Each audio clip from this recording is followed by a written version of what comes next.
predators, inhuman terminators, nuclear terrorists. One man has conquered them all. Now he faces his most fearsome challenge ever. To buy his son the most wanted toy in the nation on the day before Christmas.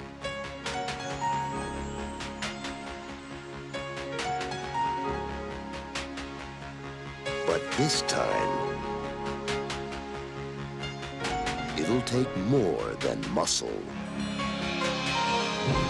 It'll take a miracle.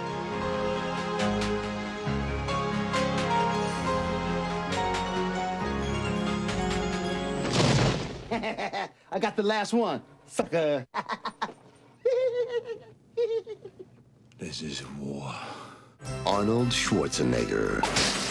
Jingle all the way.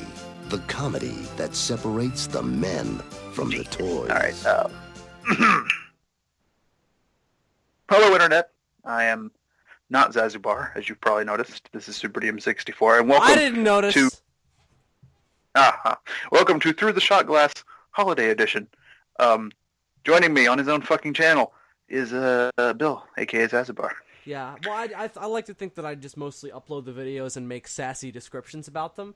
I'll mostly leave the work to you guys these days. I'm just like, Dylan, what do you want to talk about next week? And he's like, I want to talk about Ghost Rider. And I'm like, all right, we'll try to record that 3 separate times, and all of them go poorly. And then Andres wants to talk about the news. So yeah, I'm here. Hopefully we have to record this once, because it requires like amounts of liquid. Also, Dylan, Dylan will not host this again. Like, this is a rare... I convinced him to do this. I had to talk him into it because this was his idea in the first place, so I thought it was only fitting that he take the reins on this one. And besides, I get sick of hosting these things. I don't want to pass the reins on to somebody else. And also, always our designated podcaster, Andres Perez. That's AKA me. Ted. You ready to see two human beings just devolve into madness? I pretty much do that on a bi-weekly basis. He's got the hat for it, all right. Good. This is just to protect me. This is just to protect me from the madness. It's like the Shamu show. Like, he can cover up his face to not look at the horror, but also he doesn't get any of the liquid on his head that spews out. Now I'm totally protected now. Andres pulled the hat. Well, Andres, remember, it's theater of the mind. He pulled the hat over his face, and now he's put his hood over it and tightened it. He looks kind of like... To be honest, he kind of looks like a cat's butthole. In a way. Like, Dylan, you kind of see it? His face? Like, I'm not as familiar with the look of a cat's butthole as you are, apparently. You see, well, I've had a closer look, then maybe I should. No. No.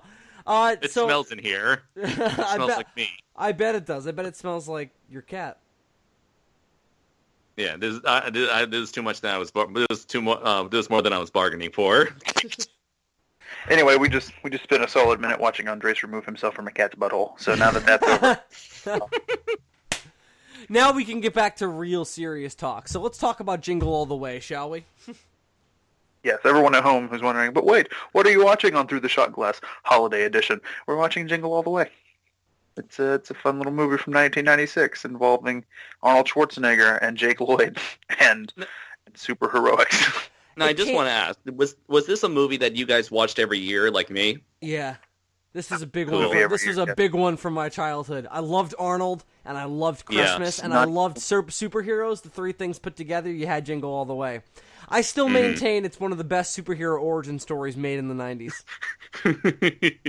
Sometimes not even in December. Sometimes I just fucking watch the movie. Yeah, I really wish that Turbo Man... One of the sad things about this movie is that Turbo Man did not go on to become a legitimate superhero. Because, there are moments in this movie where, like, he's in a store and you see, like, a decal of Turbo Man, like, drawn in, like, comic book style. I'm like, I would read the fuck out of that. Like, it's very 90s. Why is this not a thing? He kind of looks like a mix of, like, a Power Ranger character and also, like, the 90s Captain America. Big muscles, big rubbery suit, devilishly handsome Interesting. white man, very plain looking. Yeah. Interesting thing about this movie, too. Bruce Tim jaw. Yeah. The interesting thing about this movie, too, is that I've always just thought of it as like dumb Christmas fun movie. But recently, rewatching it for the purposes of this video, I realized that it's got quite a bit of interesting social commentary about like holiday shopping, and like there are moments in this movie that are like they look like any Black Friday horror story you've ever seen. It's kind of a farce in that way because it is ultimately about two men, working class men, who have been driven to a completely psychotic place because of their feeling of inadequacy as a father to uphold to their son's expectations of what they can do for them. And that's the interesting thing about it. It's not totally sure of that direction, though, I think. We'll find out as we watch it. I watched a little bit of it recently. My parents had it on, and I caught a bit of it, because my parents are all into the holidays and shit. They're all wholesome. They're wholesome, beautiful people. And I'm not so much. So I just caught a bit of it. I couldn't watch it again. So this is going to be a bit of a nostalgic revisiting for me tonight's viewing. Which is also why I decided to hand the reins over to D, since he's more experienced with the film than I am. But we'll find out, man. But as far as I remember, there's a lot of bullshit before we get to the Arnold running around like breaking windows and beating up Sinbad because he can't get a toy. Doesn't he choke? And he chokes a kid because he swallowed a ball or something, or is it? And it's hard to tell if the kid's a boy or a girl. He grabs the boy's or he grabs the girl's mouth. Oh boy! The thing is, the movie's only an hour and a half. The movie's only an hour and a half long, so all that. I noticed that it's pretty short. Thank fucking Christ! So we're not gonna die. D, what should we do for the Speaking of Christ, we're gonna do the game. We're not doing drinking duration. Yeah, I was about to explain. that to the audience. Okay. But first, Andre, what's the question? Was this movie ever released in theaters? Because I never saw anything of it in theaters. I discovered it through VHS. I'm sure it was. I don't know. I was 2 at the time. So yeah. What? Wait, was the movie in theaters? Definitely. Was that the question? Yeah, for sure. Yes. This was not a home. Are you kidding me? The budget on this thing? Schwarzenegger, 96. This is 4 years after T2. This man is not doing made for VHS movies. Yeah, this was definitely not. This was definitely a theater feature. It's too bad that the sequel, which was made too many years later for anybody to care, ended up being a crappy straight to video foray. I'm not sure how well it did though. I think it's one of those movies that sort of gained popularity on VHS later. Did it have Dolph Jingle All the Lundgren Way in it? 2? It was released on VHS? No. That's a Larry the nostalgic. Cable Guy. Well, I was saying he was asking whether it was in theaters. I'm saying definitely. I just don't know how it performed. Oh, I don't know. Probably okay. get kind of a cult classic. It got shit reviews at the time. I remember I watched Roger Ebert's review. At one point, I was like obsessed with At the Movies with Ebert and Siskel, and I watched like all their old videos.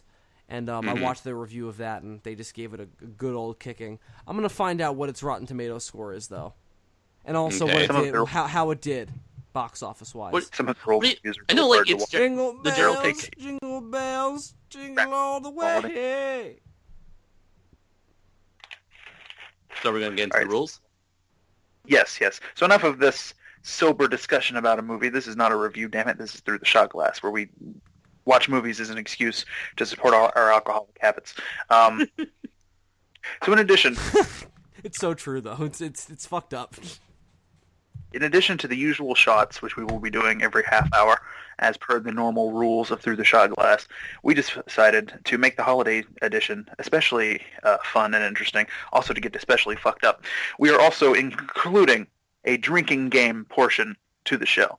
So in addition to the shots taken at the half-hour intervals, we will be taking a drink. Not another shot, but just like a good swig out of our bottles. Every time one. That's going to be rough with this. Every time. What do you have? We'll talk about it in a minute, but I just wanted to say that Jingle All the Way made $129.8 million, I believe internationally, at the box office. So that's not and what was it? What was its budget? Good question, you sassy boy. It was $60 million production budget. Domestic gross was only $60,592,389 though, which is not great. But plus foreign, which was about the same, $69,240,000. Combined, that's about double. So it didn't do amazing at the box office, but it did fine. And I think you're right; it found more of an audience on VHS. It's got 17% on Rotten Tomatoes. But yeah, I think it's kind of a cult classic. Maybe no, is that giving it too much credit? I don't know. I haven't done enough research into this. It's a nostalgic. It's a nostalgic point for people who are our age, you know? I think maybe that's the best way to describe it. It was a big Christmas movie with a big star at the time. We all watched it on VHS when we were kids, so it kind of holds that cultural milestone. Would you say it was like the 90s equivalent of Masters of the Universe, where it's like it's a bad movie, but it's gained like a bit of a cult following over time because of people who grew up with that movie? I don't know if I compare it to Masters of the Universe. Not Masters of the Universe. I don't know why I picked that movie. That was a weird choice. It's kind of like how the Santa Claus movies in the 2000s are that, where they're kind of trashy Christmas movies, but they're made with some semblance of well-made kind of production and a good budget and kind of a clever idea. So actually it's a cultural kind of milestone in a way. Yeah. So anyway, rules of the drinking game. In addition to our regular shots taken at the half-hour intervals, we will also take a drink every time. 1, Arnold bumps into the grumpy cop character. There's a lot of run-ins with that police. 2, Arnold shouts at someone over the phone. 3, the neighbor tries to move in on Arnold's wife, which is an entire subplot in this movie, by the way. 4, Sinbad mispronounces Turbo. Dylan, can you repeat the last 2 and 3? Because you cut out for a second. I did? Yeah. Okay. 2, Arnold shouts at somebody over the phone. 3 was the neighbor tries to move in on Arnold's wife, which is a subplot. 4, Sinbad mispronounces Turbo Man as Turtle Man. Does that happen more than once? I think it happens at least twice. Where was I? 5, Sinbad devolves into insane rambling and or flies into a homicidal rage. Oh, we're going to die. And 6, and this one's up to a bit of debate, you know. 6, Jake Lloyd is terrible. A debate we will solve with more drinking, I bet. So we should reserve that one for only the moments where he's at his most terrible, and there are several that pop into my mind. How will we decide, though? I think Andres should decide. Andres, you tell us if it's a bad enough moment that we should drink. I think he should be the judge. Yeah. Okay. For what it's worth, and I think it's because he has a better director. You know, Jake Lloyd gets a lot of shit. I think he's better in this than he was in Star Wars. Yeah, I remember there's a scene where well, we'll talk about it. There's a scene where I remember him actually being kind of okay. We'll talk about it. It's rare for any child actor to actually be good. So now comes the customary part in the show where we explain what it is exactly that we are drinking. I have a huge bottle of peppermint schnapps, which is a holiday favorite of mine. Anybody who's ever watched the other episodes of this show knows that usually I drink vodka, but this is the holiday edition, and so I have peppermint schnapps. Some brand I've never used or heard of before, but I did try it, and it's pretty good. So it's 100 proof. I'm going to die. Bill, what do you have? Well, also in the spirit of the season, I decided to try a festive dose of Kraken Black Spice rum. It was my birthday last week, and we had a party at my place on Friday, and I went out and bought booze with my friends, and this was one thing we decided to get. So it was left in the house, and I was like, well, we're doing this, and I actually didn't try it that night. I've never actually tried this before. So I decided to use it tonight. I've got enough. Now, as backup in case it's fucking terrible and makes me puke all the crap I ate today, I also have my typical peach Svedka with me in case things get rough. And I also have some water. I hope that's acceptable. You will get to try that black spiced rum in just a moment because we'll be taking our first shots of the night. Andres, of course, being the designated podcaster, is not drinking anything at the moment. Andres, how do you feel? Rather, I just have cream soda. Blue Hawaii cream soda. He's going to get fucked up on that glucose. I happen to be a huge fan of cream soda. Andres, is that Japanese cream soda any good? It's pretty decent. It's got a really nice sweet flavor. Maybe a bit like that vanilla ice cream flavor is really strong in this one. It's a lot like the cream sodas I've had at the Japanese McDonald's here, where they mix melon flavored Fanta with like a scoop of ice cream, and then you would taste more of the ice cream and less of the soda itself. Yeah, because melon is like super big in Japan, isn't it? Yeah. I've seen a lot of like melon flavored candy, a lot of like basically fruit, but melon is much more popular, much more prevalent of a flavor with sweets and drinks than I've seen in America. Where in America we mostly just have like orange, grape, and occasionally apple. Yeah. Well, that was Andres' mini review of Blue Hawaii cream soda. Yeah, you know Now a back to lot the about soda. Fuck, my God. Hey, fuck you, man! I love soda. Don't you go dish my soda? I wasn't saying it was a bad thing. Jesus, you got that from your mother. No, see, that's how I act as a sodaholic. Like, fuck you, I can stop anytime I want. Yeah, you should definitely be the designated podcaster here. The designated sober podcaster, I mean. Dylan, we should also mention that, I'm sorry, go ahead. No, it's just you said that he knows about soda, and I was like, he just watches a lot of Brad tries. I bet that's where he gets all his. I also wanted to mention that my shot glass that I'm using comes from the Amish Village Incorporated, so good for them, I suppose. My shot glass, and have always used, is my ceremonial Godzilla 2014 shot glass. Oh, delightful. Bought it at Spencer's Gifts. Hang on, wait, do I have my shark one up here? Because that's a classy joint to buy a glass from. I have a cool-ass shark one that my mom got for me, and I didn't grab it by accident. I grabbed this Amish one. Well, I guess I'm supporting the Amish tonight, Go to your local Amish village and buy a thing of butter. You'll never know when you need it. That's good enough. I think we've put this off long enough. So, Bill, let us pour the first ceremonial shot of the night. Do you also want to explain what we're doing with the commentary itself tonight that's a little different than usual? Oh, because of the drinking game aspect, Bill's going to be uploading the entirety of the commentary.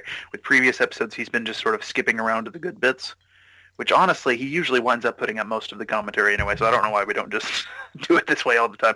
But tonight especially... I mean, I end up cutting out like 45 minutes.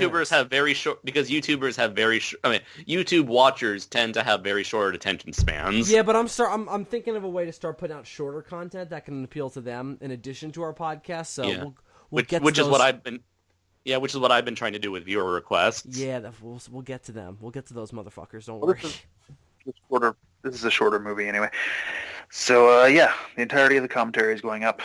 I'm pouring my first shot of the night. The price tag is still on the shot glass. Oh, so the point is you guys can sync up the movie with us. I don't know if Dylan explicitly said that, but that's the point. So you guys can bust out your VHS or your streaming copy or whatever and watch the movie with us if you line it up. You just start off right before it's 20th Century Fox, right? Or is it Warner Brothers?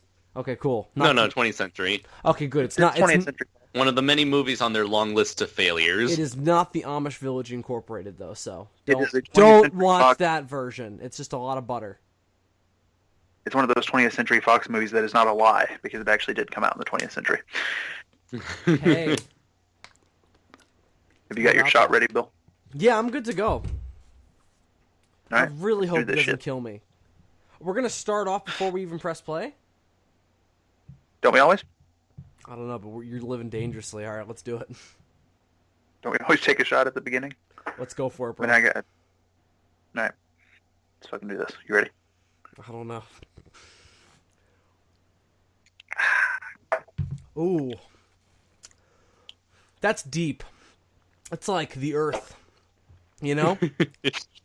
Ooh. So will you be going I feel like back I've to your, contacted my spiritual ancestors. And they're saying, "What the fuck are you doing?" I've gone on a spirit quest, and they've been like, "What are you doing with your life?" And I'm just like, I don't know. But that Just whiskey look at was yourself, pretty good. staring at a computer screen with fucking Cheeto stains on your shirt. I don't like Cheetos, Andres. will you be going back to your Svedka, or are you sticking with the rum? Oh, I'm gonna stick with that. It's good. It's deep and earthy. I like it. Just like this movie.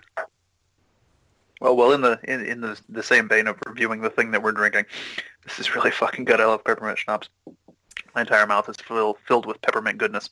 So, with that out of the way, it's described as bizarre and fierce sea creatures as seen through the eyes of imagination. Yeah, that feels like what I put in my mouth. All right, cool. All right, so let's play this movie. All right, let's do it. Get your finger on the play button. Yeah, I do. I always do. Let's go. In 3, 2, 1, play. Ooh, I gotta turn the audio down. VLC hesitated, but I'm looking at the 20th Century Fox logo. Yeah, me Me too. too.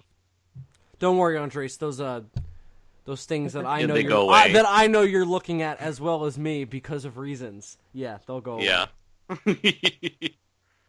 A News Corporation company.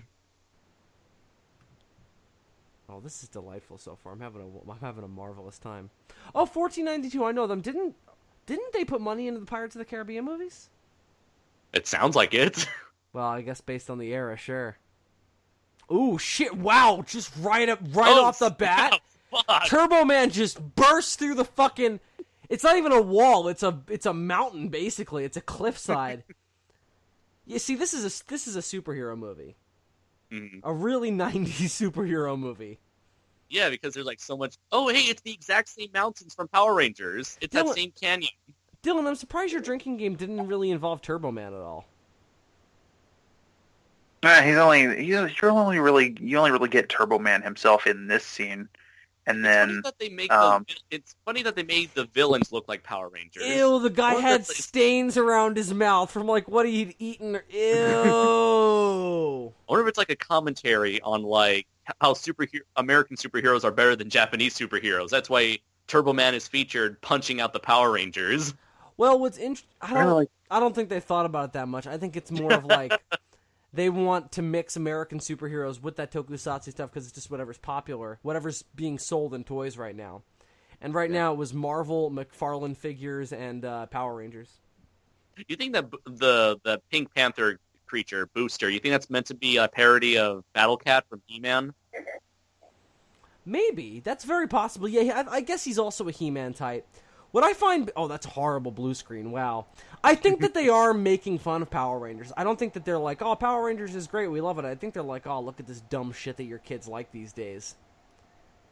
But maybe at the end, the whole idea is that they have to embrace it. See, what I also kind of like... I love that face! He's like super disappointed. Doesn't the show look crappier on the TV than it did when we were actually there a couple minutes ago? Yeah, because wasn't it widescreen, actually? Yeah.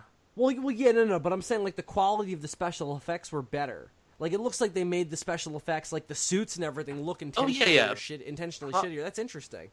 Maybe it's just the camera. Alright, They you use guys- like a cheaper... you guys, okay, pause. Pause?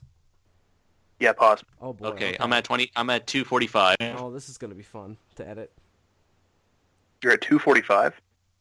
2 minutes and 45 seconds. I'm at 2:46. We're having that same weird technical thing that we had with Teen Wolf, where for some reason you guys are watching it online and I'm watching the DVD, and our times don't match up. Do you- It's do weird. Are do you you see- looking at a bottle being opened? Or do you see the wife? I see Jake Lloyd looking at his television. Hold on. All right, you're a couple of seconds behind. Yeah, it's Let's because of see. DLC. Oh, it starts stuttering. Okay. Shit. All right, Dylan, let's go back to your position. Hold on. No. Dylan, why don't you just watch it from our link? I think that'll be easier. No. God, but he worked so hard to go out of his way to get that DVD ready. I mean, I wanted the DVD anyway. Okay. Now, what I'm assuming is the president and his wife just thanked Turbo Man. You guys passed it? we're past that. Oh yeah, we're well past that. Okay, guys, I am on. I am on the image that says Okay. starring Sinbad. Sorry, Sinbad. Like back during the opening credits. This is yeah, we're in the opening credits. What? We've been in the opening credits since the movie started. All right. Okay. Let me just play the video until I get to that point. I'm looking for starring Sinbad. I'm looking at Jake Lloyd and his mom having a conversation. Yeah. Dylan, Thank you, Turbo Man. You can always count on me. do you want to try and find where I said, or should I try and find where you said? Wait. I think I know. I'm almost there now. I know what you're talking about. I'm about there. But Dad's not home yet. This should line up fine, I guess. Probably gonna miss me get my belt. He misses everything. Turn TV off.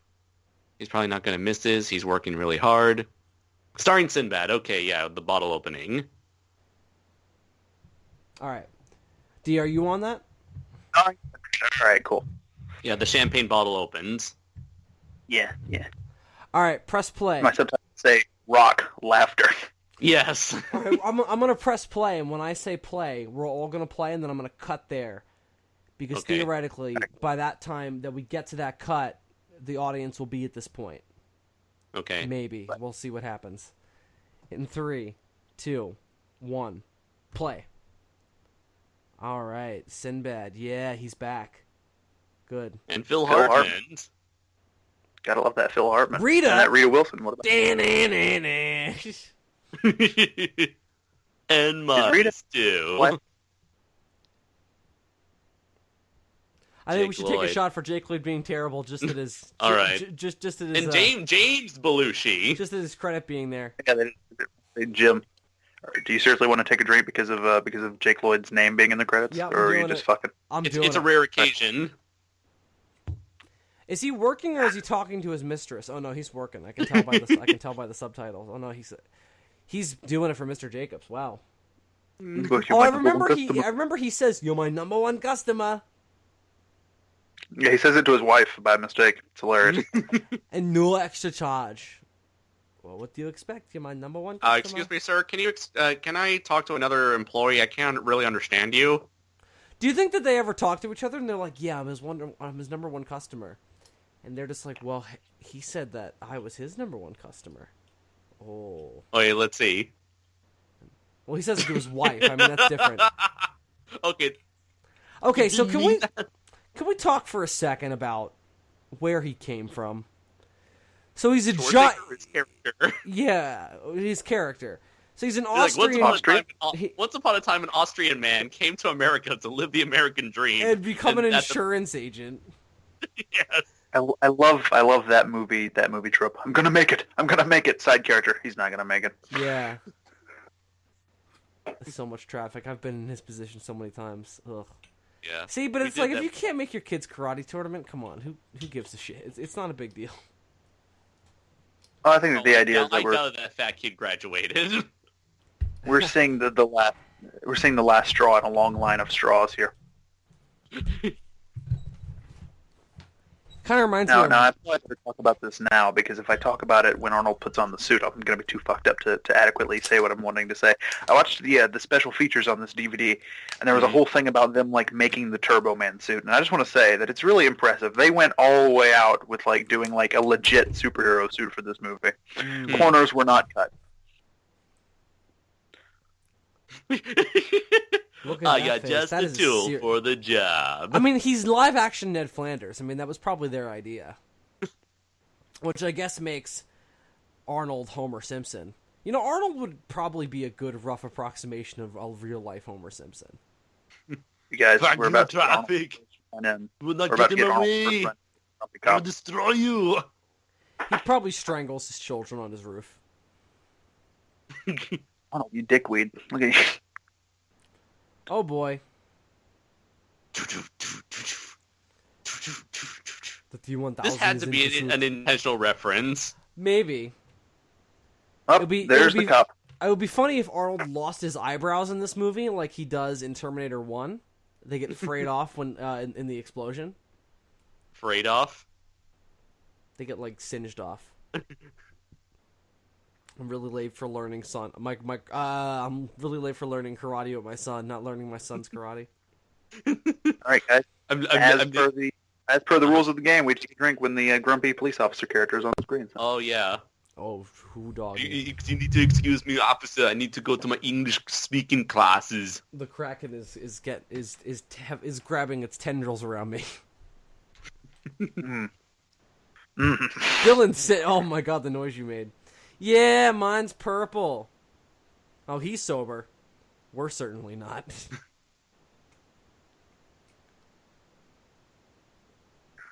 Yeah, the fat one, that's mine. This next part is asshole. this In next part is- Spanish. He's like, recite the alphabet. He starts reciting, and he's like backwards. I'm like, nigga, I couldn't even do that sober. Like, why? Nope. If somebody told you to recite the alphabet without fucking up, do you guys think you could do it? I can only get to like T, ZYXWVUT, and that's it. I did it the other day when I was watching this movie. After he said that, I was like, can I do that? And I did it in my head, but I had to do it so slowly that they would probably think I was drunk anyway. That's what I'm saying. Me too. Victor J. Kemper, ASC. The DP. Acting super controlling. See, no school's decorated that much in reality. Like, nobody gives that Well, you much have of to a be fuck. like a really rich school. Every school like a really in every really movie is like that. Oh, wow. Nobody can afford these houses nowadays in 2016. Oh, Arnold hasn't put his lights up yet because he's a neglectful father. Oh. That car is the classic cliche 90s car. Everybody had that car in the 90s. And I still see it Is that today. a 4Runner? Like a Toyota car? I don't know Chevrolet? what it is, but I've seen it many times. Oh, he's putting... Oh, Ted's putting the lights on his roof. All right, can we talk about this guy for a second? So, you guys would just knock this guy's fucking teeth out, right? Like, if somebody started putting lights on your roof, I would just knock his fucking teeth out. I'll tell your fucking lights down! For fuck's sakes, what is it with you? I was just setting the I would lights. just be like, I keep a lot of drugs up on my roof, so don't... The fact that you went up there, you're a witness now. I have to take you out, man. I'm sorry. For fuck's sakes, you amateur. Does this count as him trying to move in on his wife? Definitely. Yes. All right. Why did I make a subplot in the movie a rule for a drinking game? Oh, Dylan, this is dangerous. Hang on, I need some water. All right, before something else happens. Oh.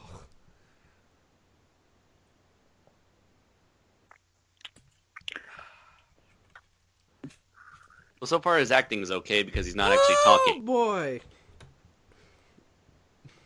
I wonder if they actually ever sold any Turbo Man toys, or if they're only props. I don't know. If so, I wonder how much a prop would be. See, is this movie even for kids, though? Well, I liked it when I was a kid. As a kid, I liked this movie also, and as a kid, I liked Schwarzenegger. That's the thing. I was way too young to watch Terminator, but I did watch Terminator. I do definitely think it's trying to be a family movie. Look at all the Marvel stuff. See, this is interesting. Mm-hmm. Like, I grew up watching Terminator and Predator and Kindergarten Cop, so I was fine. He's got a Hulk mask. He's got a giant-ass Captain America But poster. there's no DC stuff. DC was more popular in the movies. So you'd think that there'd be Batman or Superman or... But then again, there's like kids Maybe watch the Fox. Marvel- Kids watch Fox Kids, and on Fox Kids we had Spider-Man, X-Men, But there's Iron Man. no DC stuff. Look, like that's a classic Jack Kirby Captain America on the wall. Mm-hmm. There's Wolverine. Yeah. Where Maybe did the he get all DC this like- shit? I mean, this is like before Spencer's was a thing. I don't know, Yeah, but I but- remember as a kid being very jealous of this kid's room. Yeah, me too. Remember, That's a like great in room. Casper, A Spirited Beginning, where the kid had a bunch of Saban characters like Beetleborg toys on his desk, and the movie just so happened to have been by Saban, made by Saban. No, not at all. You guys ever notice that there's a Godzilla in the background of the sitcom Roseanne? Yeah. Oh yeah, definitely. How do you guys think? does not look like me. My chin is not square enough. You need to show off my buck teeth. What do you guys think of his rendition of his dad in that drawing? Did you guys see it? Yeah. Do you think it was pretty spot on? I thought it was pretty spot on. Oh, Jake Wood, your drawing is like your acting. Pretty bad in this scene. Should we? He always should we talks take, like this, like we take a he's drink? constantly whispering. Yeah. when he was like, In a minute, when Arnold asked him what he everything. wants, You missed blue. in a minute when Arnold asked him what he wants for Christmas, and he responds, I'm pretty sure that's a drinking moment. Ooh. all right, It's like, I want the toast, man, no, what the fuck? all right. Well, we'll wait till then. Oh boy, no. Oh, it's coming up soon. Ugh. I think the problem boy. is that he's too bipolar in terms of 1 second he's just, oh, I hate my dad, he's a piece of shit. And then the next second he's like, I want the Turbo Man doll. Oh, here we go. I want the Turbo Man action figure with the arms and the boomerang shooter and the rock and roll jetpack. Oh, great, kid. Yeah, wonderful. It's funny, it's like, as a kid, I do admit that I acted like this. Like, I want this with this specific thing and this specific thing and this specific thing, and the parents will have no idea, so they're forced to ask these poor employees who barely can comprehend what these children want. It's all about the abilities of the parents to communicate, and I think that oftentimes that they fail. I always feel sorry, especially when I see parents trying to buy... The Turbo timeline almost deserves a drink unto itself, but I'm not doing that. Should we take a drink now since the acting moment is over? I already did. Oh, I'm gonna switch it up to the vodka. I need a break from the Kraken.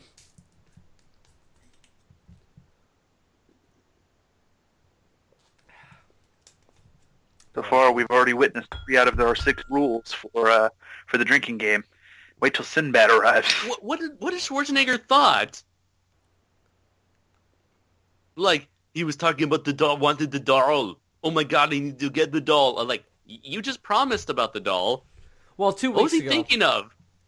He was thinking about his #1 customer! Oh god. You know, one of the rules I almost wrote down for the drinking game, but I didn't because I do want to... I like where he's pretending to know what it's about. And it seems genuine for Arnold. Like if he was trying to describe One rule that I did almost write down for the drinking game, but I didn't because I do want to survive until tomorrow, was every time Arnold's a bad parent. Oh boy. Well, we don't see him on screen with this kid a lot. That's kind of the point. So it actually probably wouldn't be that much. Oh, that's a great shot. I've recreated that in my life a lot when I've turned the lights off, and I just think about what my life is going to entail the next morning. Like tomorrow, I'm going to be thinking about that. Somebody at school is looking. Yeah, well, somebody at school is looking for me, and I don't really want to talk to them. It was at this moment that Bill found out he fucked up. There's Turbo Man. I want Turbo Man cereal. That's just not a real fictional property. Were you guys ever this obsessed with getting a toy of a certain character as a kid? A toy in particular? Yeah, the Megazords, always. I'm trying to think if there was ever a specific toy. It was more a movie, a video game, a comic book, something very specific. I was always very particular with what I wanted. Mm-hmm. I had specifics for, like, if you buy me a superhero, then you have to buy me at least one of the villains, because otherwise, what the fuck am I going to do with them? Like, I had rules, damn it. What was your most sought-after toy when you were a kid? Good thing I already got you Vegeta one year. Yeah. I used to have, like, all Star Wars characters, and, like, I told my mom once, I was like, I want the Imperial Guard, but you have to buy at least 2 of them, because it wouldn't look right to have one Imperial Guard standing with the Emperor. Like, that's how much thought I put into that shit. I remember for my birthday one year, I got Godzilla 93, the vinyl figure that I ended up using in the Godzilla gang, and that was a big moment. I was like, oh my god, I have like a real Godzilla toy, because everything I had prior to that was like a knockoff or the American version. I didn't have any real representations of Godzilla. That was the closest. I was like, this is fucking awesome. Yeah. And I got Mechagodzilla as well, which was also from '93 because that was the same era. So it was pretty awesome, pretty lit. So that was probably the one I wanted the most. I got a Megazord once too. That was the SPD Megazord. That was later in life. Okay, that was way after I stopped collecting them. I wasn't collecting. I was just into Power Rangers, and my parents were like, "Oh, he'll want a Megazord," and I was like, the one that they got me, I wasn't really into. It was the Omega Rangers Megazord. I wasn't really into that one. It was a motorcycle. I liked the Dino Thunder one better, but. Anyway. Yeah. There are people in the world who would watch this movie and think, I don't know why Arnold dislikes this Ted guy. He seems really nice. See, I always liked this movie because I always sympathized with it to a degree. Because my dad and I, as much as we disagree, and I've talked about that before on the podcasts, we always wait until Christmas Eve to get our Christmas presents because when else are you going to get? We just don't have time. So that's always when we wait. So this movie was always kind of like, I always felt a certain degree of relatability with this movie, maybe than other Christmas movies. Like, I love It's a Wonderful Life. It's a Wonderful Life is probably my favorite Christmas movie, but I don't really relate to it because it takes place in the 40s, and a large portion of it is about World War II is here, and I can't do anything. Look at how sad I am. This movie's a lot more relatable because of the era and because of the context of that era and what happens to this character, and I'm much more empathized with that. This is also great. What's also really funny is that like so many people are. This is the '90s, where it's like a lot more people could afford to spend as much money, more money than they could nowadays. That's a good point. You guys don't were about know. to be introduced to. Sinbad, the best character in the movie. Ooh, you're paying attention to the drinking rules, right? Because they've disappeared from my mind. So I will drink whenever you two tell me I have to. Oh, it's his coming name up. is Howard. I'm still calling him Arnold. Oh, I there he is. remember that his ham. That is his ham. Wow, guys. By the way, I'm already pretty drunk. That Kraken really did a number on me. It's pretty good. I remember his name was Howard Strangton or whatever the hell his name is. I haven't been paying attention much to the movie so far, I'll be honest. You guys should be taking a drink now. All right. Oh, which one am I going to do? Some fruity robot named Turbo Man. This was the 90s. Turtle Man, and he's Do you on guys a think that's a on a reference rant. to Iron Man? Because Iron Man was a popular cartoon at this point. And a lot of people thought Iron Man was a robot, even though he wasn't. Which Turbo Man is not, even though he looks like No, one. because he's got a Which he's got a bit of like that Booster Gold sort of thing going on. I wonder if the people who wrote this were superhero and comic book fans.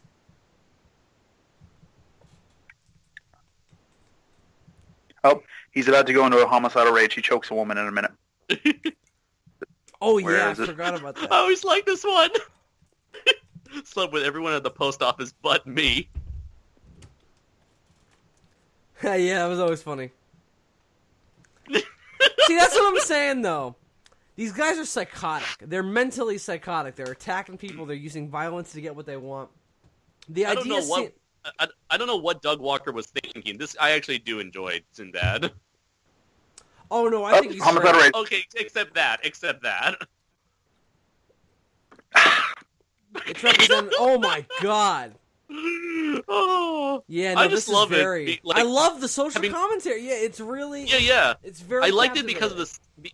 Before I liked it because of the slapstick. Nowadays, I enjoy it because of the pessimism. See, that's bullshit. Like, you would never devote this much of your store to one brand. Oh, really, Bill? Have you seen their Toys R Us recently with its giant aisles upon aisles of Skylanders and Lego Dimensions and Disney Infinity? To be honest, I actually By the have. way, I really hope that you people watching at home are also partaking in the drinking game because we've stumbled on.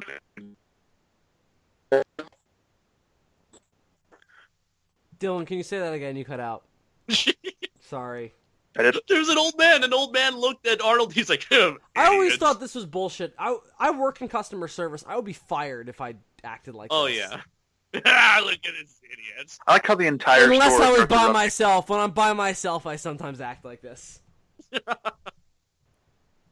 Yeah. And they're by Especially that themselves. bitch. That. Look at the awesome but dumb 90s outfits in the background. Ugh. Where's your Christmas spirit? I'm Batman. See, I think that the reason why this movie kind of holds up is that they did really they had a good foundation for a story here. Mm-hmm. So there is kind of a good pace and a kind of classical structure to the narrative. Would you guys agree? We have a character who's established to have a flaw, but he's likable, kind of, and he goes on a There's a journey to call- find something. Thing. It's an artifact plot. Like most superhero movies, it's an artifact Yeah, plot. it's About the quest to find MacGuffin. an object for self-improvement. He's trying to find this toy to improve his relationship with his son. It's the simplest thing in the world. But it works. It's fine. This movie, there's no Turbo Man action figure to be seen, but you see tons of just other characters from the show, just all over the place. Shit, tons of booster toys, tons of whatever the villain's name is again. Mentor, I think I saw it on the box. See, the painted windows are realistic to things I've seen, because we have our window painted at Carvel. The window is painted for a Christmas, Jesus Christmas-themed Christ. mural. Yeah, damn. Come on, you're supposed to say that kind of attitude for when you see a black man, lady. What the fuck? Oh. She's hitting on him and shit. See, that's how you know this is a 90s movie. That would never be in a movie today, because people would be like, oh, that's sexist and it's ageist and whatever. Like, it's a creepy old lady. Or is she even old? No, she actually looks kind of young. I can't tell. That's the 90s for you. Whoa, she just gave it to him? Oh, she's also not that bad looking. Damn. No, it's not. Ooh, I would totally... Oh, I would do things to that 90s lady who's probably a million years old now. Oh, it's Booster. That's right. Look how. Oh my god. That's a shitty looking toy. Oh god. Because the suit's actually pretty cool. Like, we have these toys. I love how he just throws it out. He's like, "Fuck Booster." That's great. Oh, This is like the best one since Rocky. Just saying. that's interesting. See, I like how the snow was on the side of the streets and melted. Objects in mirror may be closer than they appear. I also like that there's a Turbo Man the motion picture. Like, where's that movie? See, guys, See that movie? look at the snow that's melted on the sides of the roads. That's very realistic about like being in the 90s and living in kind of a big city area and during Christmas time and everything and during all the chaos. Do you guys know what I mean? Like, it's not like a nice picturesque Christmas scene. It's just. Why are the lights? Why are the neon lights on? Do you guys see the in Predator day? toy? There was a Predator toy. I saw some X-Men toys. I saw a Predator toy. It's always been one of my favorite moments when he punches the cardboard cutout of Turbo Man and then it comes back and hits him. Wait, did that happen already? No. You saw it? No, Yeah. I didn't. No, that didn't pass. Turbo Man the motion picture. Do people Am even I use the motion picture back in the day? Dylan, I think Back then, you're we ahead. just had like Power Rangers the movie. Dylan, I think you're ahead. Damn, because now I'm looking at the wife and the neighbor again. No, Oh, no. we're not Oh, there. Boy. All right, so we're gonna have to cut this part out. Yeah, we're looking at him going through. I think we're all out of sync because now I'm seeing X-Men toys. I'm at 23. No, I mean like back. 23, 27? No, Director's cut, Bill? I'm at 23:18. 23, 18. Then we go up there. My timestamp says 2030, but I'm still apparently ahead of you guys because, you know, the DVD thing Okay. is different. Boy, why is this so fucked up? Dylan, are you watching Uh. the director's cut? No, I'm watching the theatrical cut. Are you watching the director's cut? I don't think so. No. The runtime is 1:33:44, which I believe is the runtime for the official theatrical version. I've got 129 on my runtime thingy. But again, Oh, I don't know boy. why. I'm Thing really with drunk VLC. already, too. Oof. Must be a thing with VLC. The runtime, like the timestamps are different for some fucking reason. 129. Ooh, maybe Andres. Maybe we're watching the director's cut and it just didn't say. Let's find Maybe out. it might be the credits. But wouldn't that be included? I don't know because so far all I'm seeing is the same thing I've seen on VHS. Yeah, I haven't seen anything new so far either. I haven't either. I think we're all watching the same version. It's just, I don't know how I got ahead of you guys because I was behind you guys for like most of this video. That's so fucking weird. I'm trying. The extended cut is 93. Oh no, Andres, we're watching the extended version. Mm-hmm. Yep, we're watching the extended version. Look at that.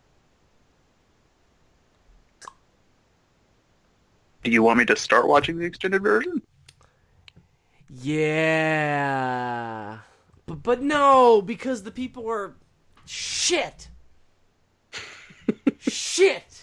The people are Shit? watching the theatrical version though. Oh, I can't believe this. This is bullshit. Why did this have to happen?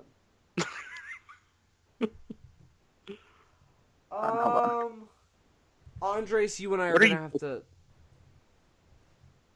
What? What image are you looking at on screen? The X-Men and Spider-Man X-Men. toys. The subtitle says "Tiny Tots with their eyes aglow." Okay, I'm watching this. Okay, I'm back to the part where Arnold punches the Turbo Man. Nope, thing. I haven't seen. I haven't Nope, seen not that yet. there. We haven't seen that yet. I haven't seen any X-Men shit. Wow. Dylan, why don't you just start watching it from our link? Alright, fuck. Just so we're at least in sync, and the people can do whatever they have to Go do. fuck themselves. Well, Yeah, they can- if they, I don't think it's a big deal if they come out of sync. It's more important that we're in sync. You know what I mean? Mhm. Yeah. Fuck. This is turning into a more of an editing job than I intended it to be, Bill. It's okay. I'll just have to hurt you later. Alright, fair enough. I look forward to it. I bet you do, you fucking gay. What are you, gay? Yeah. Yeah. Fucking with me. Yeah. Oh shit! I almost just pulled my microphone out. I'm fucked up already. Damn. You guys got me drunker than the time I got laid the first time. By the way, guys, I gotta share this. Sure. This What? is the number of bitches I sleep with every night. Andres, is this gonna be a picture of your penis? No. Always a picture of a penis. It's a picture of a panda. Two. It's the number. It's the number of vaginas that Arnold puts his penis in every night.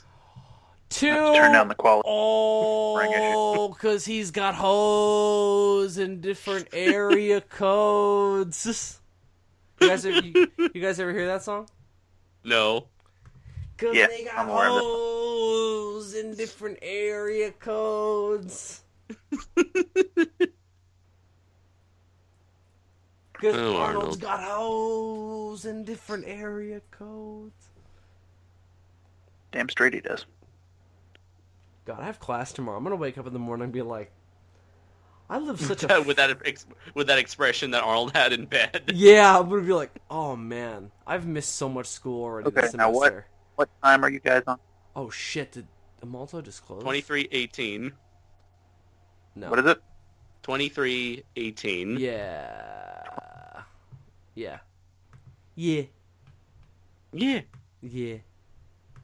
Yeah. Skipping that general area, and then I'm gonna pause it when I get to 18. Mm-hmm. Tiny tots with their eyes all aglow. I'm drunk, but I like Christmas. You guys So like, it's okay. You guys like Christmas? I like Christmas. I like Christmas now that I'm drunk, and I think that's the problem. I think that All on right, Christmas Day come I'll on. just be like, I can't feel my feet. Fuck. What's wrong, D? I paused like a second too late and wound up on 23:19. Okay, now I'm looking at a woman's face, and it says tiny tots with their eyes all aglow. That is a man, but yes, we're on the same point. I must be on the front end of 18, and you're on the back end of 18, because I'm seeing a woman. All right. Well, we'll have to deal with it. That's a less than second discrepancy, so I'm not worried about it. All right, the people will deal with whatever they're dealing with. All right, Andres, are you ready? Yeah. All right, in 3, 2, 1, play. Oh, it's a black man. Interesting. Yeah, it's not like we've ever seen any of those before. I haven't seen one There's of a them in lot. a long time. Now, Do you have a this lot is of the them part at where your university? Oh, now he's finally punching Turbo Man. Ooh, right in the face. yeah, now it comes Turbo Man has a go at him. What? Yeah, Arnold has great comedic timing. I got to give it. This is what Arnold He did is, to the yeah. animated series He does, with his no, he life is. choices. Yeah. I feel like this is Arnold having a go with himself. Look at how terrified everybody is of him. Everybody is scared time I- shitless of him. Man, we're already guys ever have argued? we're already Did you almost say like a third in. Man. You can be I want to be Turbo Man. I want to be Turbo Man. Pikachu, use the thunder smash. Pikachu. I don't know what voice you're doing. Yeah, That's- it doesn't sound like dude. Arnold or Pikachu, and that's not okay. Oh, That's Dylan, because the kid before sounded like Ash from this one YouTube video, taking Oh, a yeah. drink because he's moving down on her. yeah, we have to take a drink. Fuck. This is a great drink. See, how does she not Bad know? touch. Like, Bad touch. this guy's such a creepy weirdo. See, what I like though is that she punches him, not Arnold. So there's a little bit of women empowering going on in this. He never puts his hands on him. I think she knows that he's kind of hitting on her, but she figures she can handle it. And then Yeah, later on oh, in the car, definitely. I totally agree. Yeah, I like it. I think it's good. later on in the car when he starts putting on the real moves, that's when she's like, "All right, I've had enough of this shit." Yep. His name is Harold Lang. He's in his house with his cookies. I'm qualifying that for another drink. Damn it! I gotta take 2 drinks now. I still haven't taken my other drink that I was due before. Hang on, last drink of the vodka. Just take a really long drink. Gulp. All right, hang on. I'm gonna take a drink of the Kraken. The Kaken. We're approaching the best line in the movie, the line that has lived on in infamy, thanks to the nostalgia critic. Oh, he yelled at somebody over the phone. Shit. I gotta take 2 more drinks now. I'm gonna die. I'm gonna die, boys. This is a great drinking game. Oh, I- here we go. Yes! Yes. I don't know if I'm gonna be able to go to school tomorrow, and I have to. I literally cannot miss school tomorrow, and I have to. Oh, I feel like Arnold right now. I feel like I'm like, put that alcohol down now. Feel bad, Bill, because you have worse hangovers than I do. Oh, and this is alcohol I've never tried before. Shit, you guys. We forgot to take shots on the half hours. Shut the hell up, We're still doing that? Dylan. We had too much. We have to stop. All right, you know what? Well, If we hit a lull, sure, but right now, he's about to go on another rant. So we're wait, gonna... you know what? We haven't actually even hit 30 minutes yet, so my bad. We don't even need to take a shot yet. Don't even. Sinbad's ranting. Thank God I have you hosting this, because I am so not able. I am just a crazy voice shouting into darkness right now.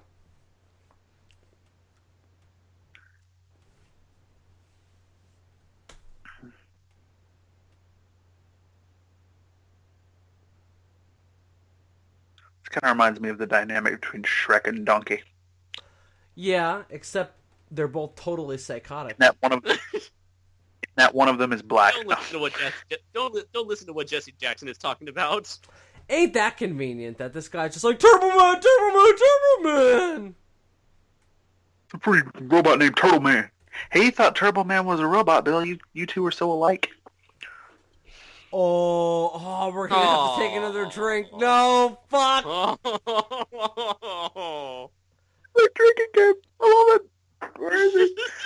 Office needs to go through holiday tradition. No, God. I have to steal it now. I have to burn the evidence.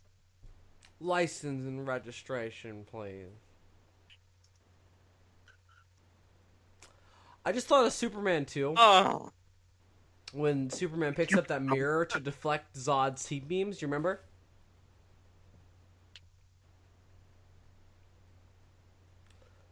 Sinbad's a dick. Yeah. Oh, well, they're both psychotic dicks. Oh wow, we just smash cut to Arnold driving. Okay.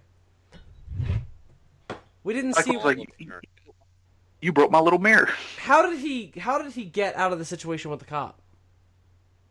He gave him his license with his registration. Maybe he bailed.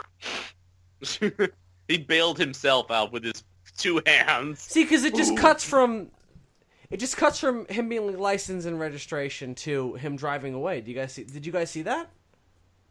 He talked the cop out of it because the cop is his #1 customer. I hope so.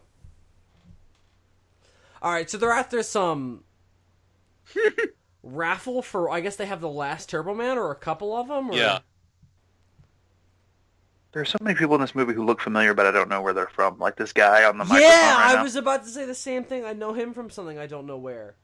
I'm too drunk to figure it out. One of the 2 guys in the store earlier that were laughing at him because he was looking for a Turtle Man or Turbo Man. I knew him. He's a news reporter in something. This guy is so into his job. He is just milking his authority for all it's worth. I run toys in this big store with a lot of Turbo Man shit. Oh God, this is madness. Oh. They're like, fuck it. See, this really brings the energy and the fever of Christmas to life, because you definitely feel that. If you go out and you're buying stuff for your family and like you see people like hustling to get stuff that you want to, Christ. you definitely feel that sense of like, if I don't get this for my brother or my mother or whatever, I'm gonna feel really bad. What the fuck? Oh, it's and you so kind of blame, and at the same time, because you also kind of blame yourself, so you kind of feel bad that you waited so long to do it, so you kind of feel the need to self-sacrifice your own comfort for the sake of doing it. Oh, and you feel the need. I love the song choice. And you feel the need to pepper spray other men and shake your butt in front of them because you fucked up for your family. I love that. Whoever said. This is such a good movie. Taking my 30-minute shot. I guess I'll do that too. Rodney King. Wait, Oh my God! Why does he say that?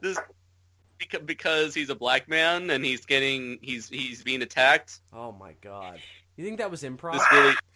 This really is of the times. Definitely. I kind of love this movie though. It takes me back to an era I remember very vividly. What I was trying to say before is I love the song choices that they use. Like the most wonderful time of the year while the fucking onslaught is happening. All these kids look like my ex-wife. This whole movie reminds me, Andres. I just recently rewatched the South Park Black Friday. That was a really bad special effect of him slamming into that glass.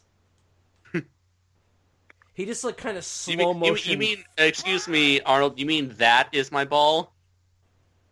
Hey man, he's from Austria. Cut him a break. No, he has all the money in the world. He should have enough money to afford a speaking coach. He should have money to afford English. Yes. Just buy English, the entirety of the English language. I mean, yeah, why not?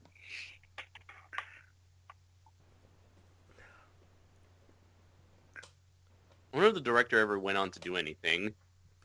I didn't even look up who directed it. I'm gonna look it up. Thank you do that because you're sober.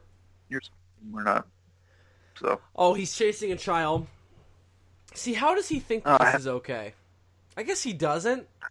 But the fact that he's doing it is the point. I don't know. There's too This many girl rules is in this creepy. drinking game. This looks like a child version of Tim Curry. Do you guys agree? I'm not entirely sure that it is a little girl. Me neither. I don't know what's going on. It's the collar that throws you off, because a boy wouldn't wear that. Ooh! Roger. This is the Frieza of children. I can't tell what the fuck it is.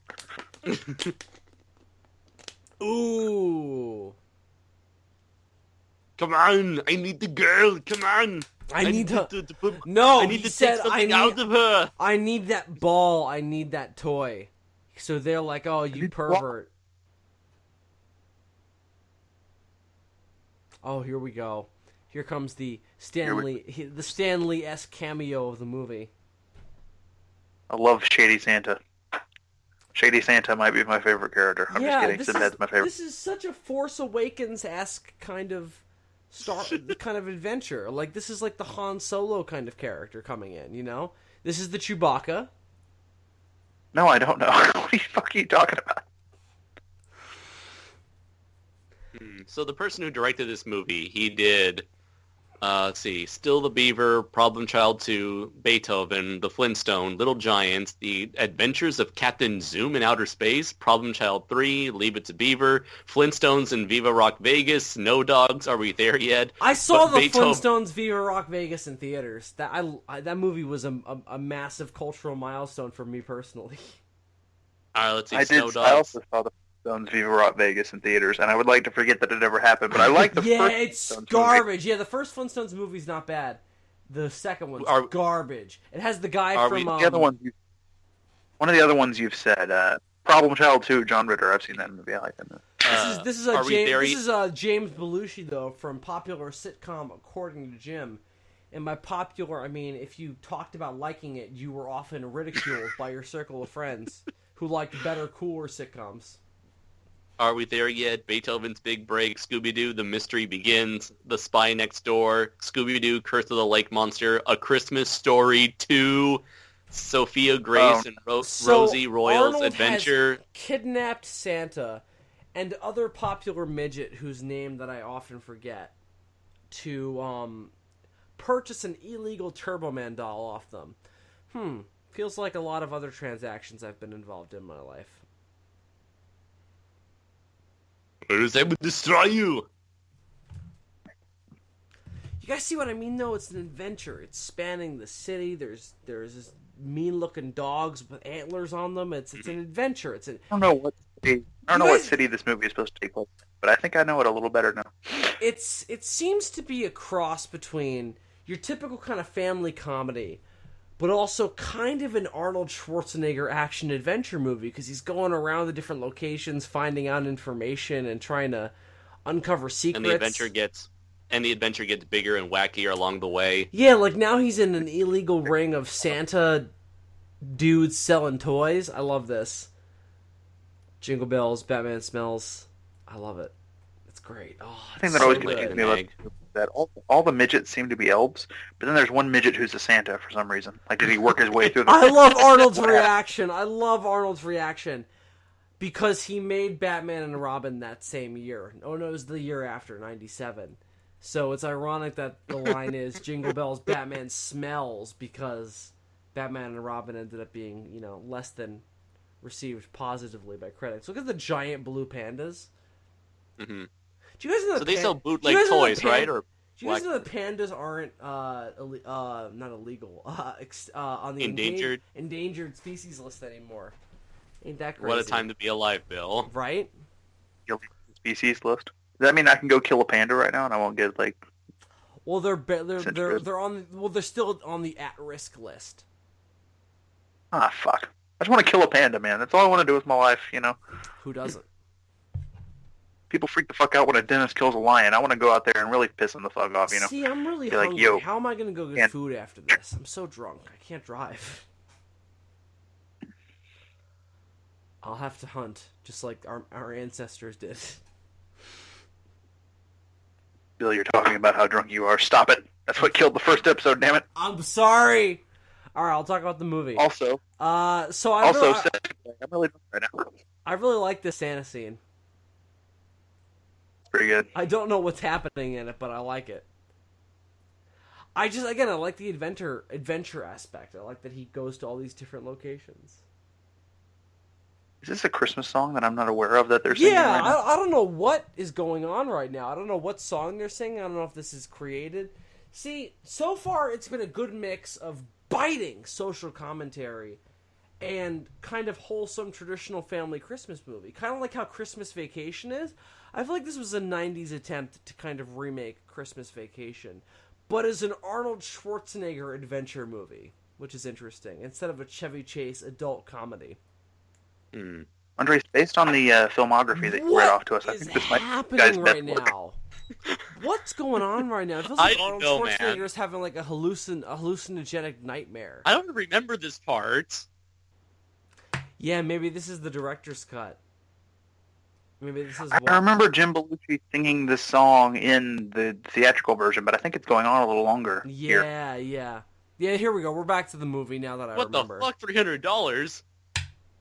Now they're clapping. What the fuck? And this is like $9,300. See, here's the thing. We're 38 minutes in. Is it just me, or does it feel like we should be an hour in? What do you mean? It feels like we should be an hour in, but we're not. Pacing wise, I think this movie is starting to show its problems. I don't know. Maybe it's the alcohol, because I didn't have this problem the other day. I don't know, man. I'm already like, ooh, I think we're it's only just 38 minutes in. Happened. I think it's just because a lot of shit has happened. Yeah, maybe this movie... We'll see. But I'm already like, okay, let's see what you got so far. We haven't taken a shot in a while, either. This movie is jam-packed. Like, well, we haven't reached the next 30-minute mark yet. This movie is jam-packed. Like, there's not a whole lot of, like... All right, hang on. We're about to have an action sequence. Maybe I'll change my mind. Them are fighting words, partner. Put them up. See, all right, who do you guys think would win in a fight now? Jim Belushi or Arnold Schwarzenegger? I didn't realize that this scene was this early in the movie, though. I always thought the Santa shit was a little bit later on in the runtime. Me too. This movie seemed better paced as a child. What the fuck? Oh shit, nunchucks already? My god. This is such a... See, this is what I'm saying. Clearly, Andres, who was the guy who directed this? It's turning into Tommy Wiseau. I need to go back. Yeah, that's what I was thinking too. I saw this part the other day when my parents had it on. Was the cheep, cheep, cheep, cheep. They do the same sound as Tommy Wiseau. Well, they get to God, this guy is a psychopath. He's enjoying this. Oh, here we go. This is the Bond scene.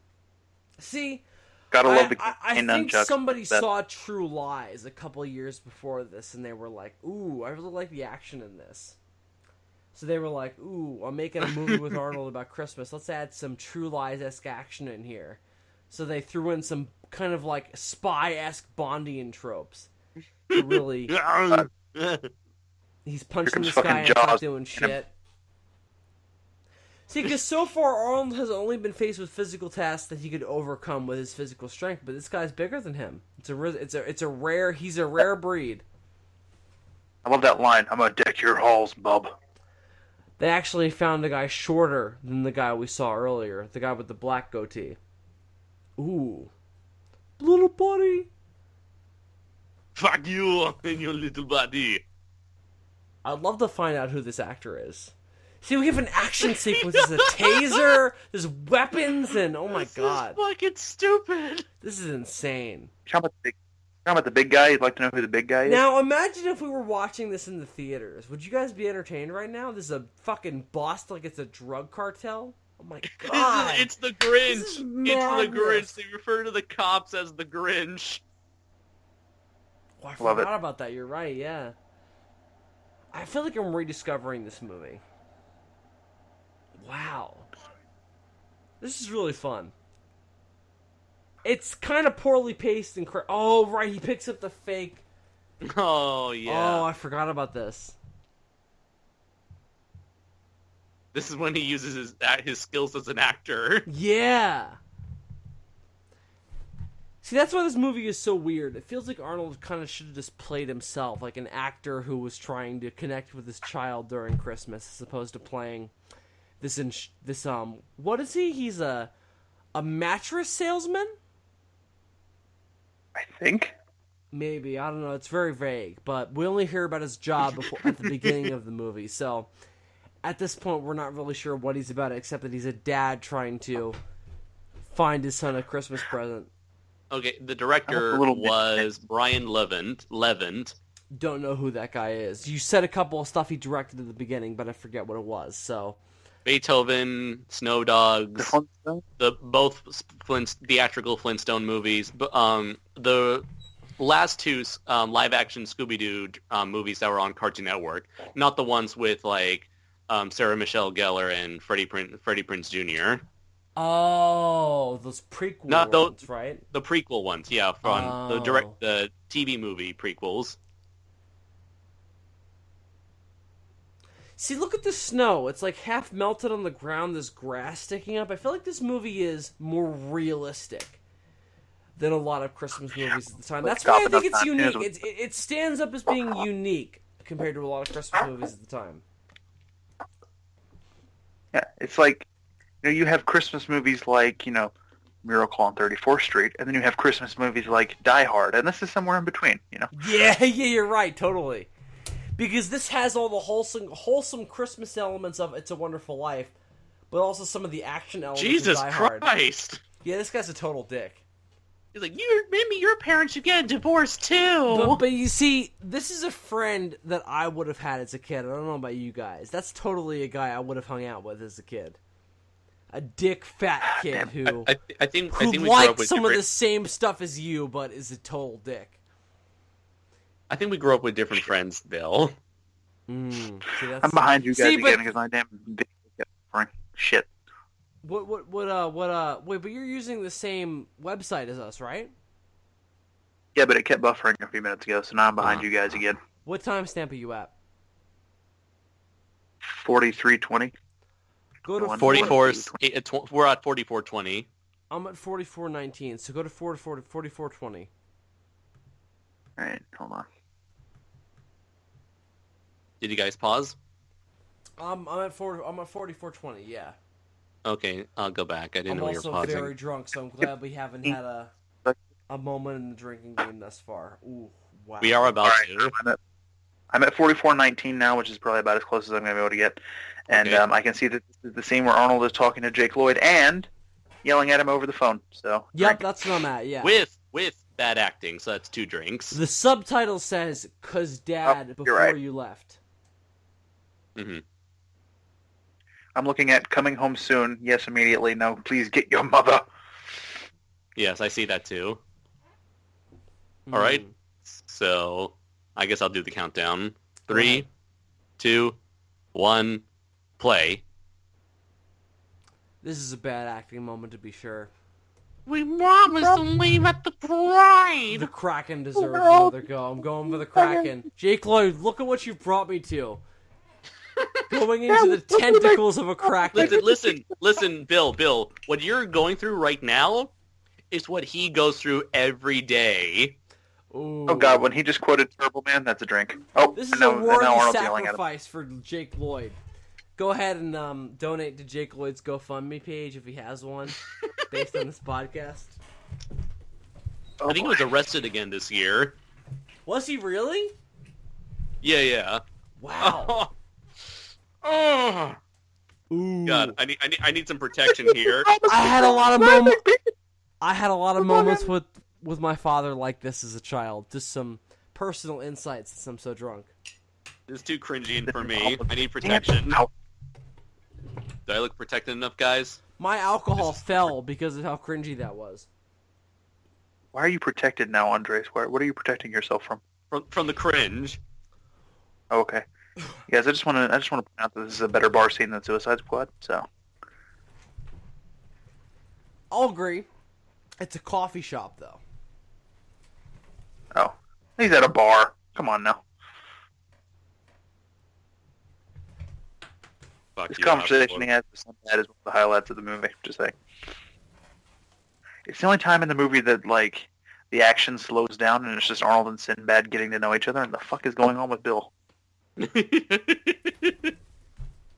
Oh no. You gonna throw up? I lost the cap to my Kraken, so we're gonna have to finish this.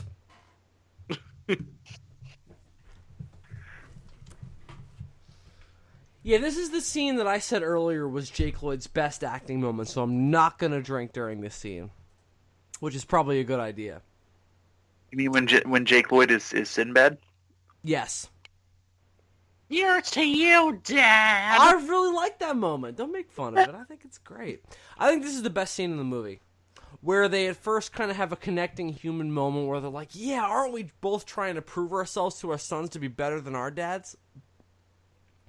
And then they find out that they can't because they're both human, so they both fuck up in their attempt to try and prove themselves to their son by beating the hell out of each other and basically performing a terrorist act on a radio station. We'll get to that in a minute. That's my favorite part of the movie. I think this is the best part of the movie, though, as well. See, again, I think this movie is okay. We're 47 minutes in. We just had a whole bunch of very different shit happen to us. Now we're at our low point. I think that this movie functions very well as kind of a classic kind of adventure movie. Do you guys agree? Mm-hmm. Yeah, it's got that. I'm really having a good time, but I'm also very drunk, so I defer to these two on how quality this movie actually is at this point. This toy that Sinbad is describing sounds delightful. Sounds like the original. It kind of sounds like the original Max But Steel toys. I like how it's different from what we're going after now. Like, it's a very kind of realistic, deadly kind of gun, which is more We're in line with definitely watching the director's cut. We're definitely watching the director's cut, because in the theatrical cut, he doesn't describe what each of the 7 guns is. He just says 7 guns in one, and then they move on to the next line. Oh, see, I remember that. I don't remember this. This is longer. Yeah. I like this scene, though. This is probably, again, like I said, probably the best scene in the movie. Who's that actor? Even the actor guy, he's like... Who's the actor behind the counter? I know him. It's not that much longer than the regular cut, though, so clearly they just added back in. Yeah, by the way, guys, if you're listening, we figured out that we were all watching the director's cut, so we're all watching the director's cut now, so don't worry about it. You should be pretty in line with us if we're watching the, if you're watching the theatrical version, you should be able to mostly know what we're talking about and catch up. But otherwise, if you want to jump over to the director's cut, we're at 48:49. So jump there if you want to, or 49:50, whichever point you're at in the podcast. We kind of fucked this up. I'm sorry. I think Baby Jake Lloyd has actually drank before in his life, because that reaction was pretty accurate. That's what I always thought as a kid, and now being an actual drinker now, let's just say, yeah, for sure, it's very realistic. What a coincidence. Do you guys think Arnold is the reason this movie is so good? Maybe. Yeah. I think that he came on set and was like, guys, we can make something way better than this I script. think Like, yeah, sure, this just script is not great, but we can have fun making this, and I think that's what he brought to it. It's like it just feels so you ever random. Yeah, If you ever, It just feels so featurettes random, and Schwarzenegger, it's like the cherry on the top. it feels The fact that real. Do you guys think that maybe he kind of related to the script in terms of not being able to relate to his kids and trying to do so through getting them a Christmas present, and he tried to bring everyone that can relate feel to to the that. script? Yeah, for sure. So I think that him being the star and his action sensibilities being kind of co-opted to make more of a popular comedy here. Here he is again trying to murder somebody. Right. A popular you're Schwarzenegger trope. You're probably right. Plus, if you've ever watched the making of featurettes for The Predator, Arnold's the kind of actor who's always pumping up his co-stars. Like, apparently being on a movie set with Arnold Schwarzenegger is a fun time. I would love to make a movie with Arnold. I think he's great. I just think as a personality, you need somebody like that on a movie set to make you confident in the vision and the direction of what you're doing, so that way the rigors of filming something on set become less daunting. Like running, I don't think it's just running through. See, this movie looks like it's shot in New York City, but I know that it's not. It's clearly in like Seattle or something on the West Coast. It's not East Coast. Would you guys agree? There are 4 great characters in this movie, though, and all of them are on point all the time. One of them being Arnold, the other one, of course, being Sinbad, and then Grumpy Cop and Shady Santa. Who's the 4th one? Shady Santa. Jim Belushi's Shady Santa. Yeah, would you guys agree that that's probably the scene that kind of makes the movie more unique in terms of the Christmas genre because it's an action scene? Yeah. No, this actor.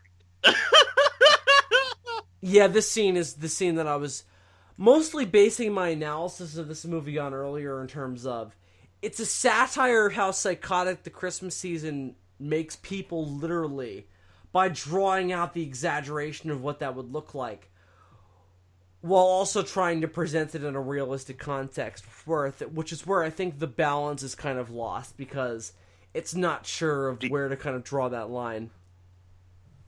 Do you think this qualifies as a Sinbad? I feel like I've seen this actor, this radio host before as like a principal in another movie.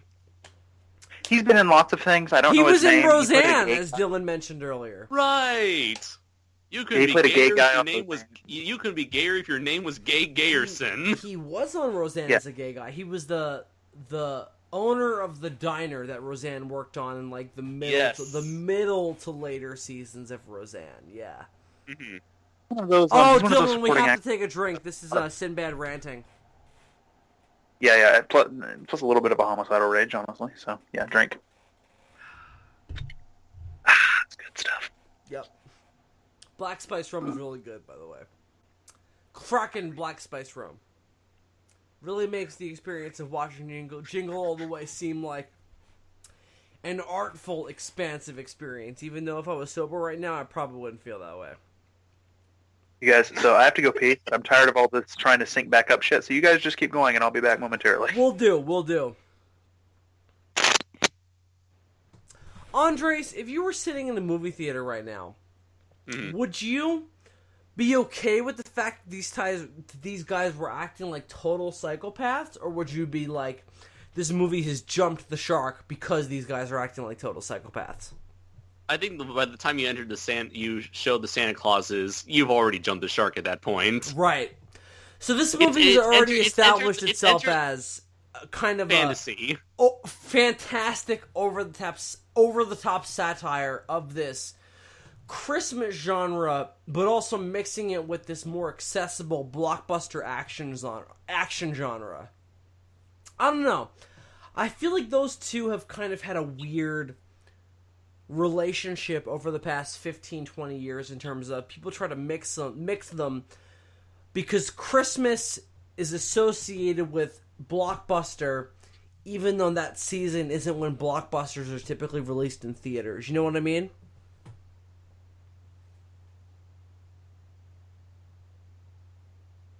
I'm back. And being as intimately familiar with this movie as I am, I can tell that I missed the big gift certificate reveal.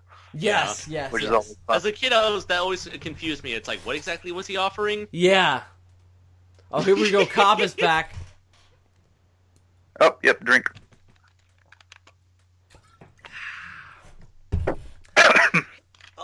This is probably the best scene. This is the best scene in this movie. Yeah. It's like the most darkest humor. Like one of my first exposures to dark humor. It's definitely the cleverest joke. Yeah. Yeah, I've never come up with a drinking game before, but this is pretty brutal. I'm gone. Is that a reference that I'm too young to understand? No, I'm gone. I'm Yeah, just Barnaby Jones. very drunk. I recognize the reference, but I can't tell you what it is. Okay. But yeah, this is definitely the best scene in this movie. I quote it a lot when I use videos on Facebook to represent how I feel about a certain thing. Yeah. So, yeah, this is probably the best scene in this movie. The moment where he's like, there really was a bomb? Sick people in this world. Sick. Yeah. That's what I'm... Yeah, definitely. That's the best scene in this movie. But, hey, we got some character fleshing out here. I think that was Arnold's doing. I think Arnold was like, if this guy was really a cop, he would be like, oh my god, a bomb? That's fucked up. I have experience with this. This is a serious situation. So the fact that it just blows up in his face is funny. It's hysterical. I think this movie is more of a satire than people give it credit for. This scene is very Looney Tunes, where it blows up and then all it is. Yeah, this movie's great. It really is great.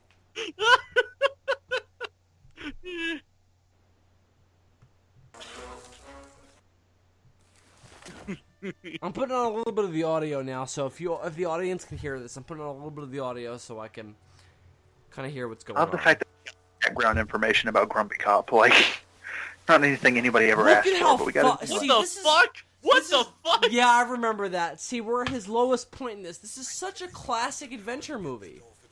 No, I have to turn the audio off. You can hear it, so fuck that. But, this is... See, he's at his breaking point at this point. He feels like he's lost he's lost his way. This is another one, another scene I don't remember, so this is probably the director's cut. No, I remember seeing this on VHS. Really? Andre, so you're at 20... No, you're at 56, 51, right? 50, yeah, 56, 51.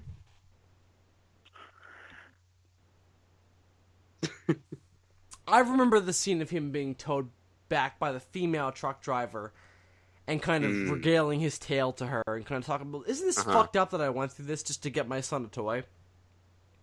Again, very empathetic.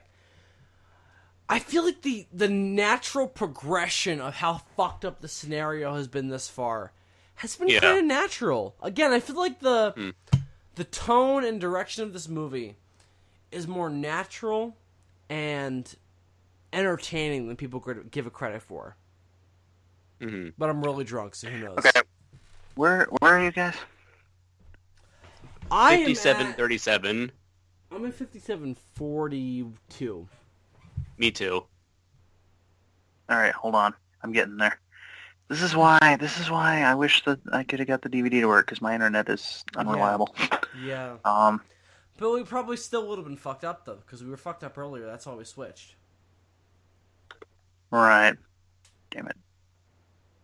You said you were at 57 what? See, now he's inside of his house, decorating the tree, not decorating the outside, which is more of a progression of just decorating the outside of your house. Yeah, this, and now she's even like, this is fucked up what you're doing.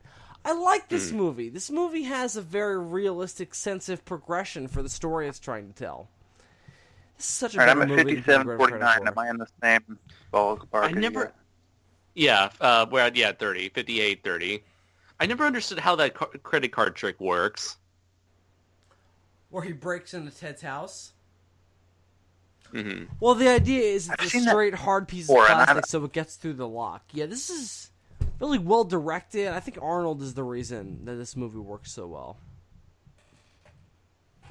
I like how this is his lowest point. He has devolved into stealing candy from a baby. He's breaking into somebody's house while his wife, that he's having a hard time connecting with as well, is splitting away from him. See, this guy's trying to hit on her. Oh, this movie's so much better than I remember. See, he's being reminded of the traditional Christmas spirit. I'm not sure if that's Taking the a drink intention, for- but if for so, neighbor. that's an act of accidental genius. I'm very drunk right now, so Should've picked- I'm analyzing the meaning of this kind of shot by shot. Oh, she moved the arm off of him, off of That's her. cool. Yeah. What's really did you guys ever had actual Christmas carolers in your neighborhoods? Because I No. never had them. Never. No. Never. Very unrealistic. That It's even- like Who does carolers? For anyone in the who's listening, first off, I'm sorry. Other than weirdos. that, who did you ever had Christmas carolers in your neighborhood? Whoever had a reindeer attack them though, because that seems more realistic based on what we're looking at right now. This is Oh, that another- looked like a CGI or animatronic. It looks like CGI enhanced by whatever they had on frame to represent that. Yeah, like time. something from like Babe Pig in the City or something. Did you guys see a green Like, I don't- dress on frame? I know that Arnold is Austrian, but nice doggy, and he's clearly looking at a reindeer. Yeah. Like, Yeah. This is a great scene as well. See, again, it's a natural progression from he's a reasonable businessman to psychotic lunatic lighting his, I love how you lighting said his reasonable neighbor's business- friend's house on fire. I like how reasonable progression coincided with a reindeer being locked in a room and trying desperately to get out. Like, But he starts Yeah, out as you- a reasonable businessman. He's selling mattresses to people. Now he's scaring carolers away with lighting wood on fire. Like, it's crazy. commenters, this is something that's driven me crazy for years. Has anybody actually ever had figgy pudding? What the fuck No. is it? Is it any? What is that? What is a fig? A fig is fig comes off the tree, right? Yeah, I'm pretty sure that's what fig Newtons are made from, right? Right. I learned that from Louis C.K. So figgy pudding must be a liquidized version of that. Oh, this is a great scene. See, this is all such. I think this movie is Would better Louis than C.K. people daughter remember think for it was sure. called piggy pudding? See, but he's trying to defend himself, and he's doing a horrible thing. And I he's wasn't trying to drawing her from under the- closer to the guy who's trying to cheat with her, even though she knows it's wrong already. It's a good scene.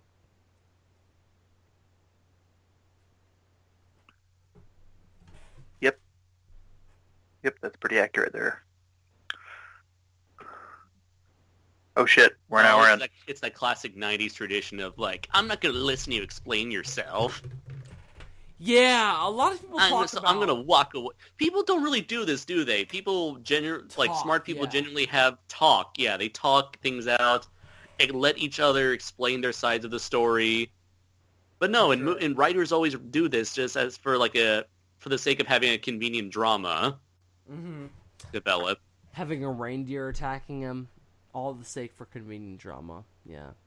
See, I like that Arnold Schwarzenegger fucks up the reindeer though, because he would. If he really was encountered with a rabid reindeer in real life, he would be like, "This sucks, but I'm not gonna die or be hurt or anything. Like, I'm You're gonna in the fuck this fucking thing face. up." Yeah, Yeah, it's Arnold. great. that's why you're my role model. Punch that reindeer in the fucking face. I'm I gonna don't dig it know. in the schnoz. If you were born before or after the beginning of '94, I think you remember this Shut up, movie. Cartman. You remember this movie as a Christmas classic, and I am right now. But I'm very drunk, so who knows? He's drunk Like right that now. reindeer. He's drunk right now too. Everybody in this movie that we're seeing on frame right now is drunk right now. So I'm connecting with this movie on more of a level than you are. If Well, I'm already out of If you're cream. for some reason a sober person watching this, like Andres. Well, I'm already out of cream soda. Fucking reindeer's drunk. I have drank a scary amount of this peppermint schnapps. I bought a big bottle. Yeah, I've drank about more than half of what was left of my Kraken schnapps. I'm my Kraken black spice rum. Ooh. Bill, Yeah. you're drunk. Yeah, me too.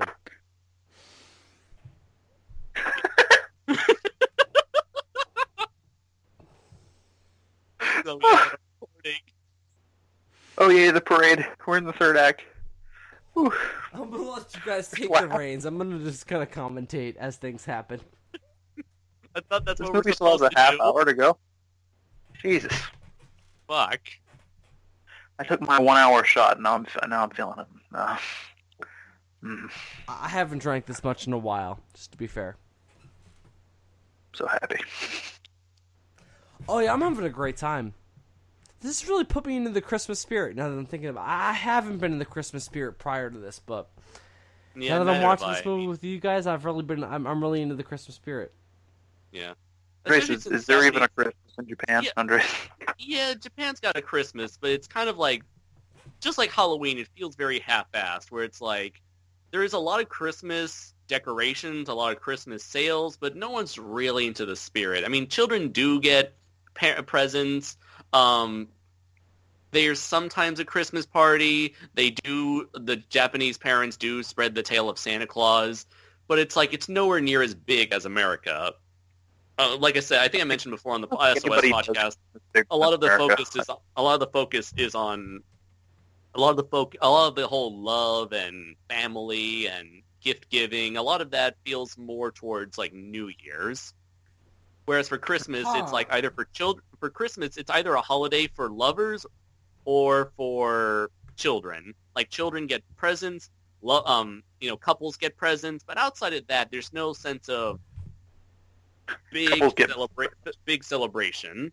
Hey, it's the Tick, and the Ninja Turtle, and Paddington Bear, and Sonic the Hedgehog. See, that's what Hello shows Kitty. that this is a big budget movie, is that they got the rights to other characters outside of Turbo Man. They So got the Turbo fucking Man Rock- is a parody of characters we know while also existing in the same realm as those same characters. God, Gumby. You guys remember Gumby being a thing? Yeah, Gumby. for sure, yeah.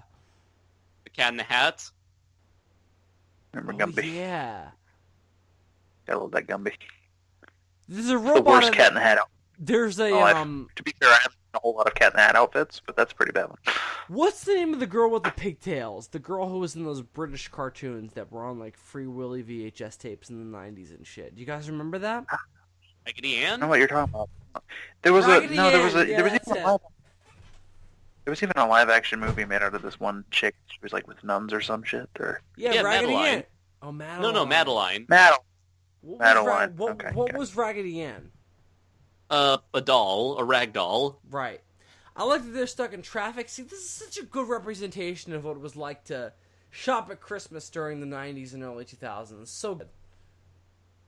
And now Every movie needs it. Every decade, needs its movie to represent its cultural impact. And I think that this is the movie of the 90s. really, this is the one you picked. This is what the '90s were like. Either this or Home Alone. Mhm. What? Either this or Home Alone. Okay, I couldn't hear what you said the first time because you were Sorry. slurring. Really. Sorry. Okay, so now she's trying to fake being attracted to him. Why? No, she's not. This is when he's like, Oh, yep. This is the last him moving in on she's Arnold's not wife drink. into it. She's not into it. Okay, so now she finally realizes that he's been hitting on her, even though that's been happening since the beginning. she's been aware of his ulterior motives until now. Mm. Has anybody actually ever asked anybody else how to marinate ahi tuna? I haven't recently, but a couple years ago, yeah, I wanted to find out. Oh, Grumpy Cop. He knows somehow, but Arnold knows somehow. Yeah, Angry Cop is back. And this is the scene I remember him being covered in coffee. She just knocked the shit out of Ned Flanders. Yeah. See, this is what I mean. I like that she's empowered instead of Arnold knocking him out for hitting on his wife. I said Arnold gets another run-in with Grumpy Cop. I said Bumpy Right. Cop because he bumped into a bus. I remember this as well. You guys remember like going on a field trip and just having just fucking 12 buses at the same time as your school going on the same field trip? Yeah. Yeah, we never went anywhere good, though. He gets out of it by embracing the role that his child wanted him to all along. Huh. I'm starting to understand how this. Listening to you going on your drunken philosophical rambles, Bill. I'm starting to understand how this movie was written. Yeah, that's what I'm saying. See, I'm really drunk right now. I haven't drank in this much in a while. The parade. I've been looking This guy is a forward. terrible parade manager Oh, or whatever Oh, his yeah, job he is. doesn't even look at the guy. Yeah, like he's the worst. Like if he, we don't know what happens after this movie, but if we found out, he would probably be fired because he doesn't find out who the guy he put in the suit actually is. Otherwise, he would be fired.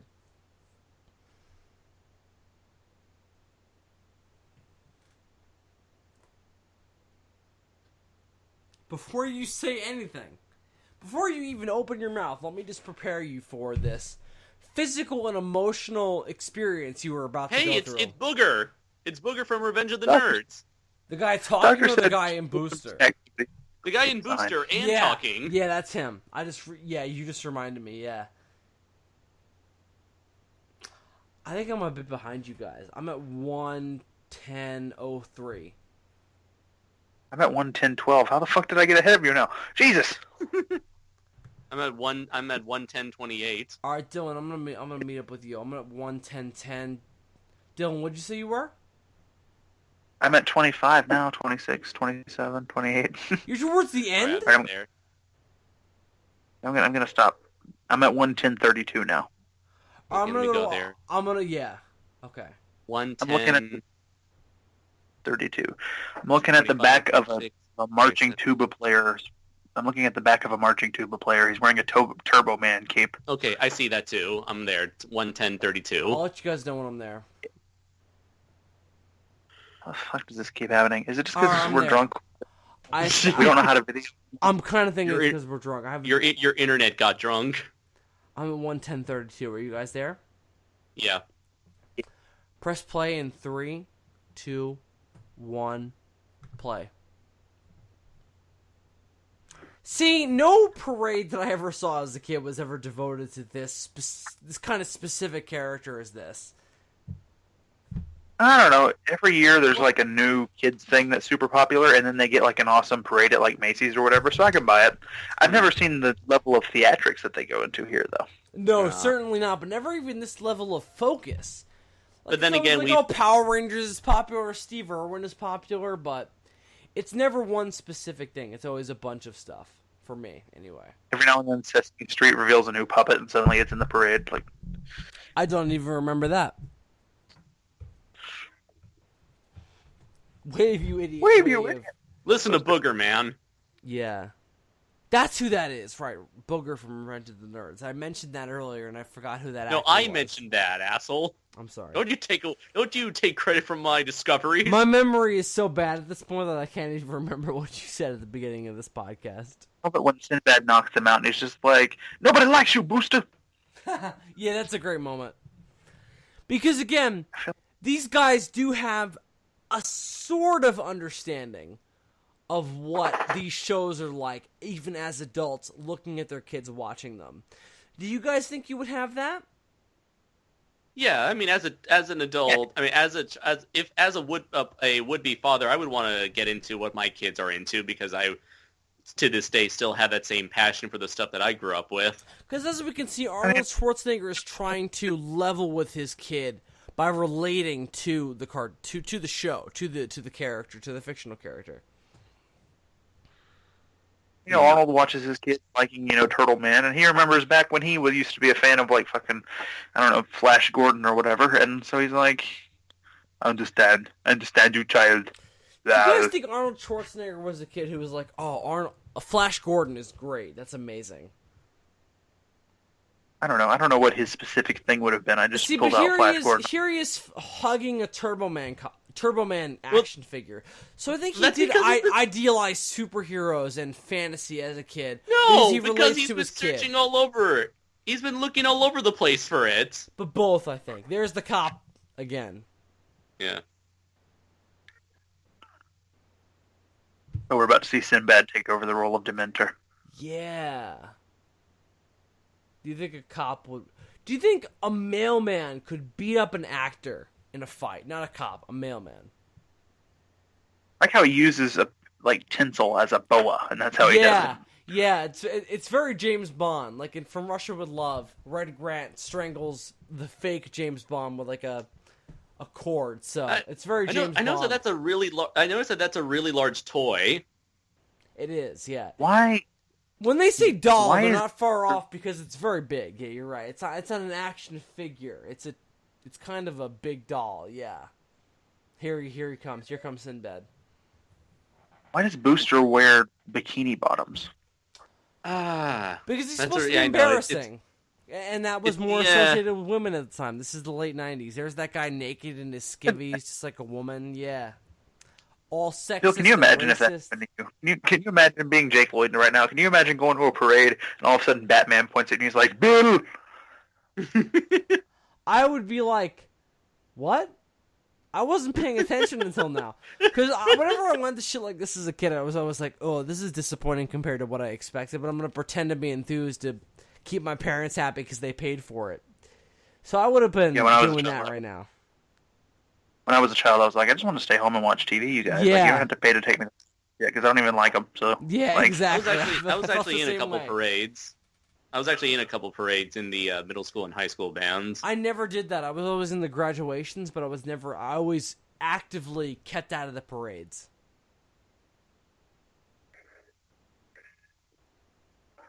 Oh no, here comes fucking... So Schumacher Batman. So Schumacher Batman. Oh, you can see. Yeah. I love the look on Sinbad's face when he's like, yeah, I'm fucking demented. He gives the little FU symbol to that kid. FU, Turbo Man. It's like, whoa, dude. Kids are watching this right now. Okay, so the version of Turbo Man, or the version of Dementor that exists was in the Turbo Man TV show is one thing. But Sinbad is supposedly just wearing a costume right now. Why the fuck is he able to do the rocket punch, is what I want to know. Because I guess the actor was supposed to do that, so his costume is able to kind of replicate it, so he's able to do it. I think the idea is supposed to be that these guys have an understanding of the show based on whatever the hell their kids told them it was about. And that's what they understand. Oh, here's Booster getting his ass kicked. And everybody beats the crap out of him, yeah. That's great.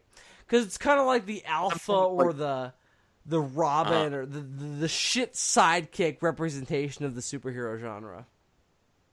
Here it is. Oh, he just said Turtle Man, by the way. He just did a rocket punch. How does that work? I don't know. Yeah, you're right. How does that work in the real world? I don't know. I guess magnets? Also, I was right. The Turtle Man thing does happen at least twice. Oh, God. I'm going to take another drink. Ugh. He stole an action figure. This is the end of civilization as we know it. Turtle Man, use your rocket! Like, I like that they're not just parade costumes. They're fully functional super suits. Maybe these were suits that were going to be made or were made in Turbo Man the Motion Picture. These are experimental military outfits that are designed based on this show. I mean, what if he missed because he's just some, like, fucking business guy? What if he missed and, like, shot a kid in the face with a turbo disc? Ooh, Jake Lloyd, you have never been more badass. Look at that. I love the subtitles on this. Just, like, high-pitched squeal when Sinbad got kicked in the nuts. Why does the mom not try to save her son from evil supervillain with rocket punch powers? I guess she doesn't think that she can. She's just as unenlightened as many of the male population during this point. Like, does she just think it's part of the show, like the crowd seems to? I guess so. Doesn't she think she would know if her were approached by the Parade Corporation and become part of a You would think, but this is still the 90s, and women were considered as like a second-class part of society. Citizen. Yeah, so who knows? Part of the show. He's not part of the show. She knows. She's aware. She knows that some bad shit is going on right now. She's a slightly better reference. I love how the henchmen are like, well, we're supposed to listen to whatever the brain guy says, so we'll just do it. So even though whatever he says is not part of the show, they decide to do it. I like that. One of my favorite lines is when Arnold is fighting with the demon team, and one of them says, "Don't you know the choreography?" Yeah, I like that too. This movie is a weird mix of garbage and clever shit. Why is she giving him advice? See, this is where the point of the movie where it just, like, it was already stupid to begin with, but it just takes it from, like, 10 to 100. I think that's the point, though. That. Is it's like, we're going to start out with reality, and we're going to turn reality into the nonsense that your child's toy is based on and see what that's like. I think there's more to this movie than people give it credit for. The end. I know the rules of the drinking game and everything, but if I took a drink every time Sinbad was in a homicidal rage in this scene, I would need just an IV bag. D, how drunk are you right now? I'm feeling it. I'm fucked up. I haven't been this drunk in a while. I'm also at 119.23. Where are you guys at? I'm at 119.11. Ooh, you're behind. D, A, where are you at? I'm at 119.32. Roughly all around the same point. Okay. It's just because my damn thing keeps buffering because Yeah. the internet's being... We'll figure it out at one point. Don't worry, kids. We'll all watch it through an analog means at some point. We'll see what happens. We've all seen them. See, this is the point that I think really kills it, is the CGI. It loses all the any sort of relatability between the audience and the characters. Yeah, I agree. Because But it's it just switches genres all of a sudden from being just a very pessimistic take on the Hollywood, a pessimistic take on the capitalistic culture of the Christmas holidays to generic 90s action family film. See, Well, it but goes from at least he's a bad great superhero. At least he goes through different Chinese bar mitzvahs or whatever, fucking up, and still tries to save his son. But even still, yeah, you're right. I hope this is what that Governor show would have been like. God, this poor black family. So, he hasn't been to prison prior to whatever happens in this movie, right? Sinbad, I mean. As far as we know, no. Okay. Oh, that effect when he goes into the side of the building is just awful. Oh, even as a Yeah. child, I was like, eh. Everything after Jamie realizes that his dad is Turbo Man is bad. Jamie doesn't realize that his dad's Turbo Man until the end when he tells him he's Turbo Man. Oh, Schwarzenegger just killed that guy. yes, I saw that. He dropped him like maybe 30 feet to a float, which definitely would have killed him in real life. Now aim it at Jake Lloyd, Schwarzenegger. I really feel bad for Jake Lloyd because he's not any worse than your typical child actor in this movie. I feel like I like that Sinbad is still like smiling, like what I'm doing is still a joke. During his bit where the cops all raise their gun on him, including the guy who's been dogging Schwarzenegger the whole time. I feel like if his performance in Star Wars hadn't been so god awful, he might still have a career because he's okay in this movie, you know. Yeah, but he just plays himself. Yeah. Maybe that was his shtick, man. Maybe that's what he needed to do. Maybe. You could be right, because he didn't play any I noticed like, that this characters really is his a very age short, when he got older. I noticed that this is a very short parade. Yeah, A very small parade. This movie is pretty It short. was like Cat in the Hat. Here's Turbo Man. It's over. Yeah. Mhm. Go home. This movie is definitely shorter than I remember, but I'm also very drunk, so who knows. We're watching the director's cut. Damn it! And we're watching the director's cut.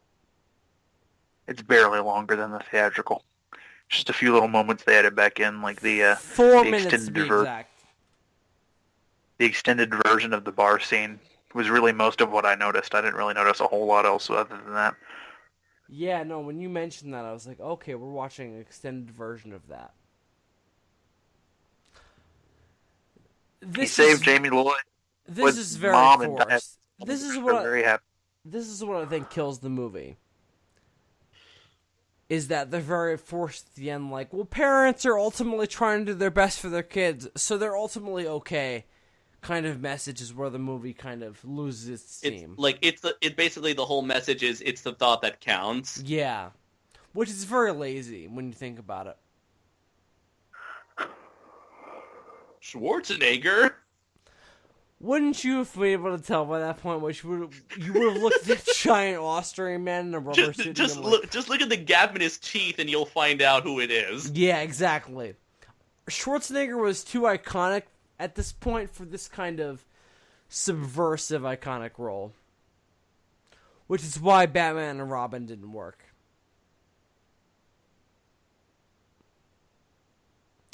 See, he gets real life. Man and Pikachu, we went over the thing. He gets real We life. could use a man like you on the Force. Yep. That is a straight up 1940s Batman line. Yeah, very much so. Where it's like, I'm sorry my real life got in the way of your official upholding the justice life, but whatever, man. That's what my real life required. It's very modern 90s, 2000 kind of logic.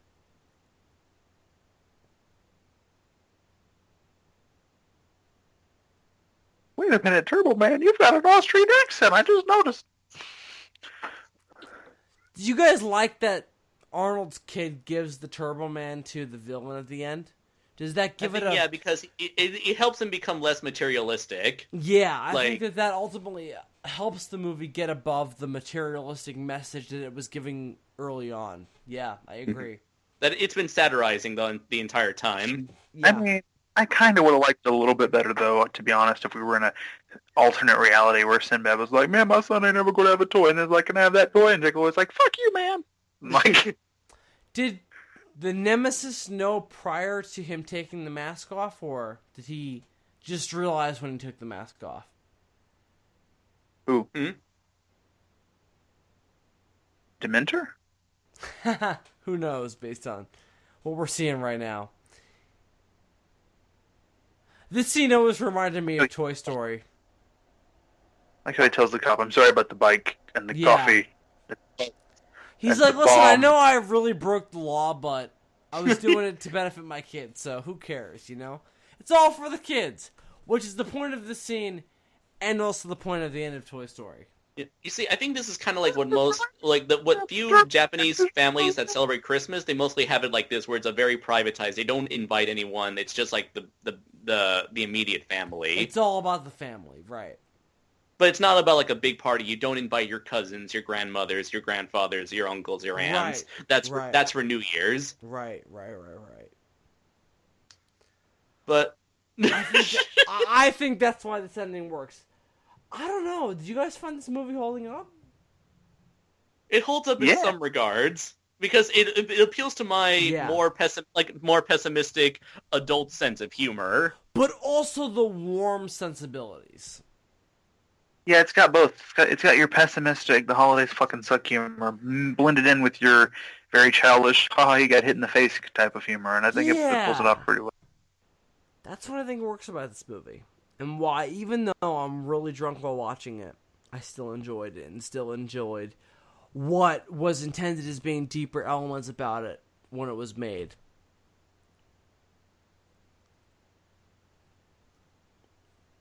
Is this last scene in the theatrical cut? I do not remember. I don't remember that last scene. I remember it. I remembered all this movie up to the credits. So it looks like you may have seen the director's cut at some point. Maybe. That's what I'm thinking right now. Maybe the VHS version that I have as a kid was the director's cut, now that I'm thinking about it. Maybe. Did they ever do that before? I don't know. Not that I remember. But maybe. Wait, I do remember this.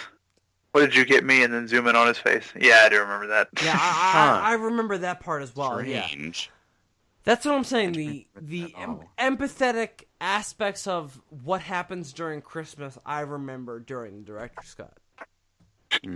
That was fucking great. I always I always noticed and was perplexed by the fact that they used a version of Jingle All the Way in this movie, this song, that replaces One Horse Open Sleigh in certain lines with 57 Chevrolet.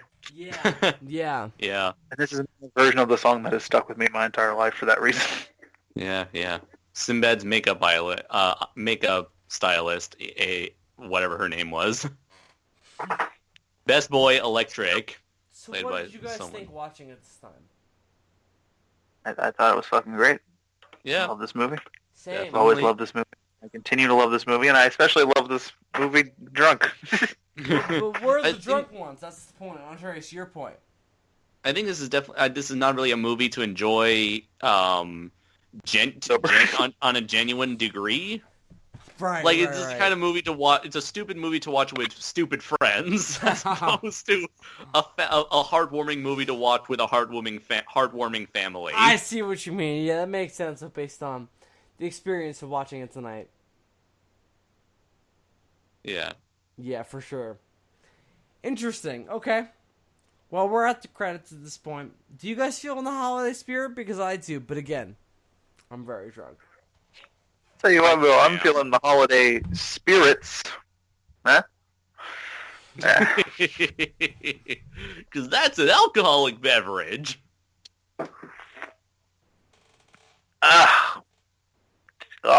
Tomorrow's going to be wonderful. Okay. So, Beautiful. that was through the shot glass holiday edition. For sure. We had some time sinking issues, but other than that, I think it went pretty well. Mm-hmm. Yeah, if you were listening at home, I think you were okay. I think you had a good time listening to our thoughts on what went down during 1996's Jingle All the Way. I hope that some of you at home maybe participated in the drinking game, because that was a lot of fun. Yeah, for sure. Ooh.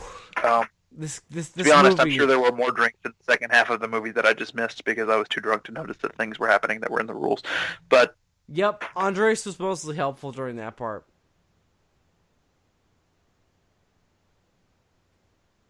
Yeah. Mm-hmm. Wait, supervisors Robert Kurtzman. Mm. Okay, I thought I got him confused with Roberto Orsi. See, well, Me. This was One of the big budget Transformers movie. writers. This was a big budget movie. This movie was made with, we're trying to appeal to a wide audience. That's why we cast Arnold. So, for sure. I think this movie knew we're trying something a little different with your typical Christmas movie. So, we're gonna try to appeal to both audiences, action and Christmas family oriented at the same time. I'm really surprised and a bit depressed that this movie barely broke even in America. Maybe the marketing was bad. I don't remember. I was two. Or maybe the movie was bad. Because people probably saw through the family comedy thematic element. This is the time of year where everybody goes to see crappy family comedies anyway. Why not go to the one that's got fucking Arnold Schwarzenegger fighting Sinbad over a toy? Like that just sounds like that's the what I best thought thing at ever. the time. Maybe not everybody thought of that. Andres, did your family think of that at the time? My family never took me to see this movie. We bought it on VHS. See, that's the thing. Yeah. I don't know. This movie is bizarre, but also very indicative of the generation it was made for. So, I think that this movie is very interesting in regards to that, but also very watchable in terms of Dylan and I are very drunk right now, and Andres is very sober. So, yeah. Very sober. Poor guy ran out of cream soda a long time ago. Oh yeah, I ran out of water, which is problematic for these videos. And this bottle was almost full, and now it's only about half full. So better eat a lot and drink a lot to help you guys with your hangovers. Oh, I've been drinking. No, I mean drink. Okay, you know what I mean. For sure, I know what you mean. You mean boring shit? Yeah, I got some Coke here. It's good. Hey, look, Captain America mural and related merchandise used with the permission of Marvel Entertainment Group. Sounds like a helpful way to get through all that. So why don't we wrap up this exploration through 1996's Jingle All the Way to get through this. Turbo Man theme written by David Newman. That was a movie? Yeah, they definitely at least tried in that capacity. It was definitely a movie, is what I can say for it, certainly. For sure. So I hope everybody had a good time. Is there anything we need to plug before we go away? Check out my latest review for the Magic Serpent, and be on the lookout for Gundam Month related videos along the way. Magic Serpent, also what I call my dick. Bill, anything you need to plug? Well, we're doing a review of X2 next time on Demons from Outer Space, which will... Nope, the next one we're doing is X1, and then we're doing X2 after that. Right, we're doing the prehistoric beasts and science-based topic next time, and then we're doing X2. And then we may do something a little different after that to kind of mix things up. But SOS will continue to do news and cryptid-based topics for you guys, so keep on the lookout for a regular schedule of that throughout this coming year. Well, if I'm not mistaken, Bill, the next SOS that we record will be our blowout review of Rogue One: A Star Wars Story. Which is coming out, for me, tomorrow, but for you guys, in 2 days. I thought Yeah.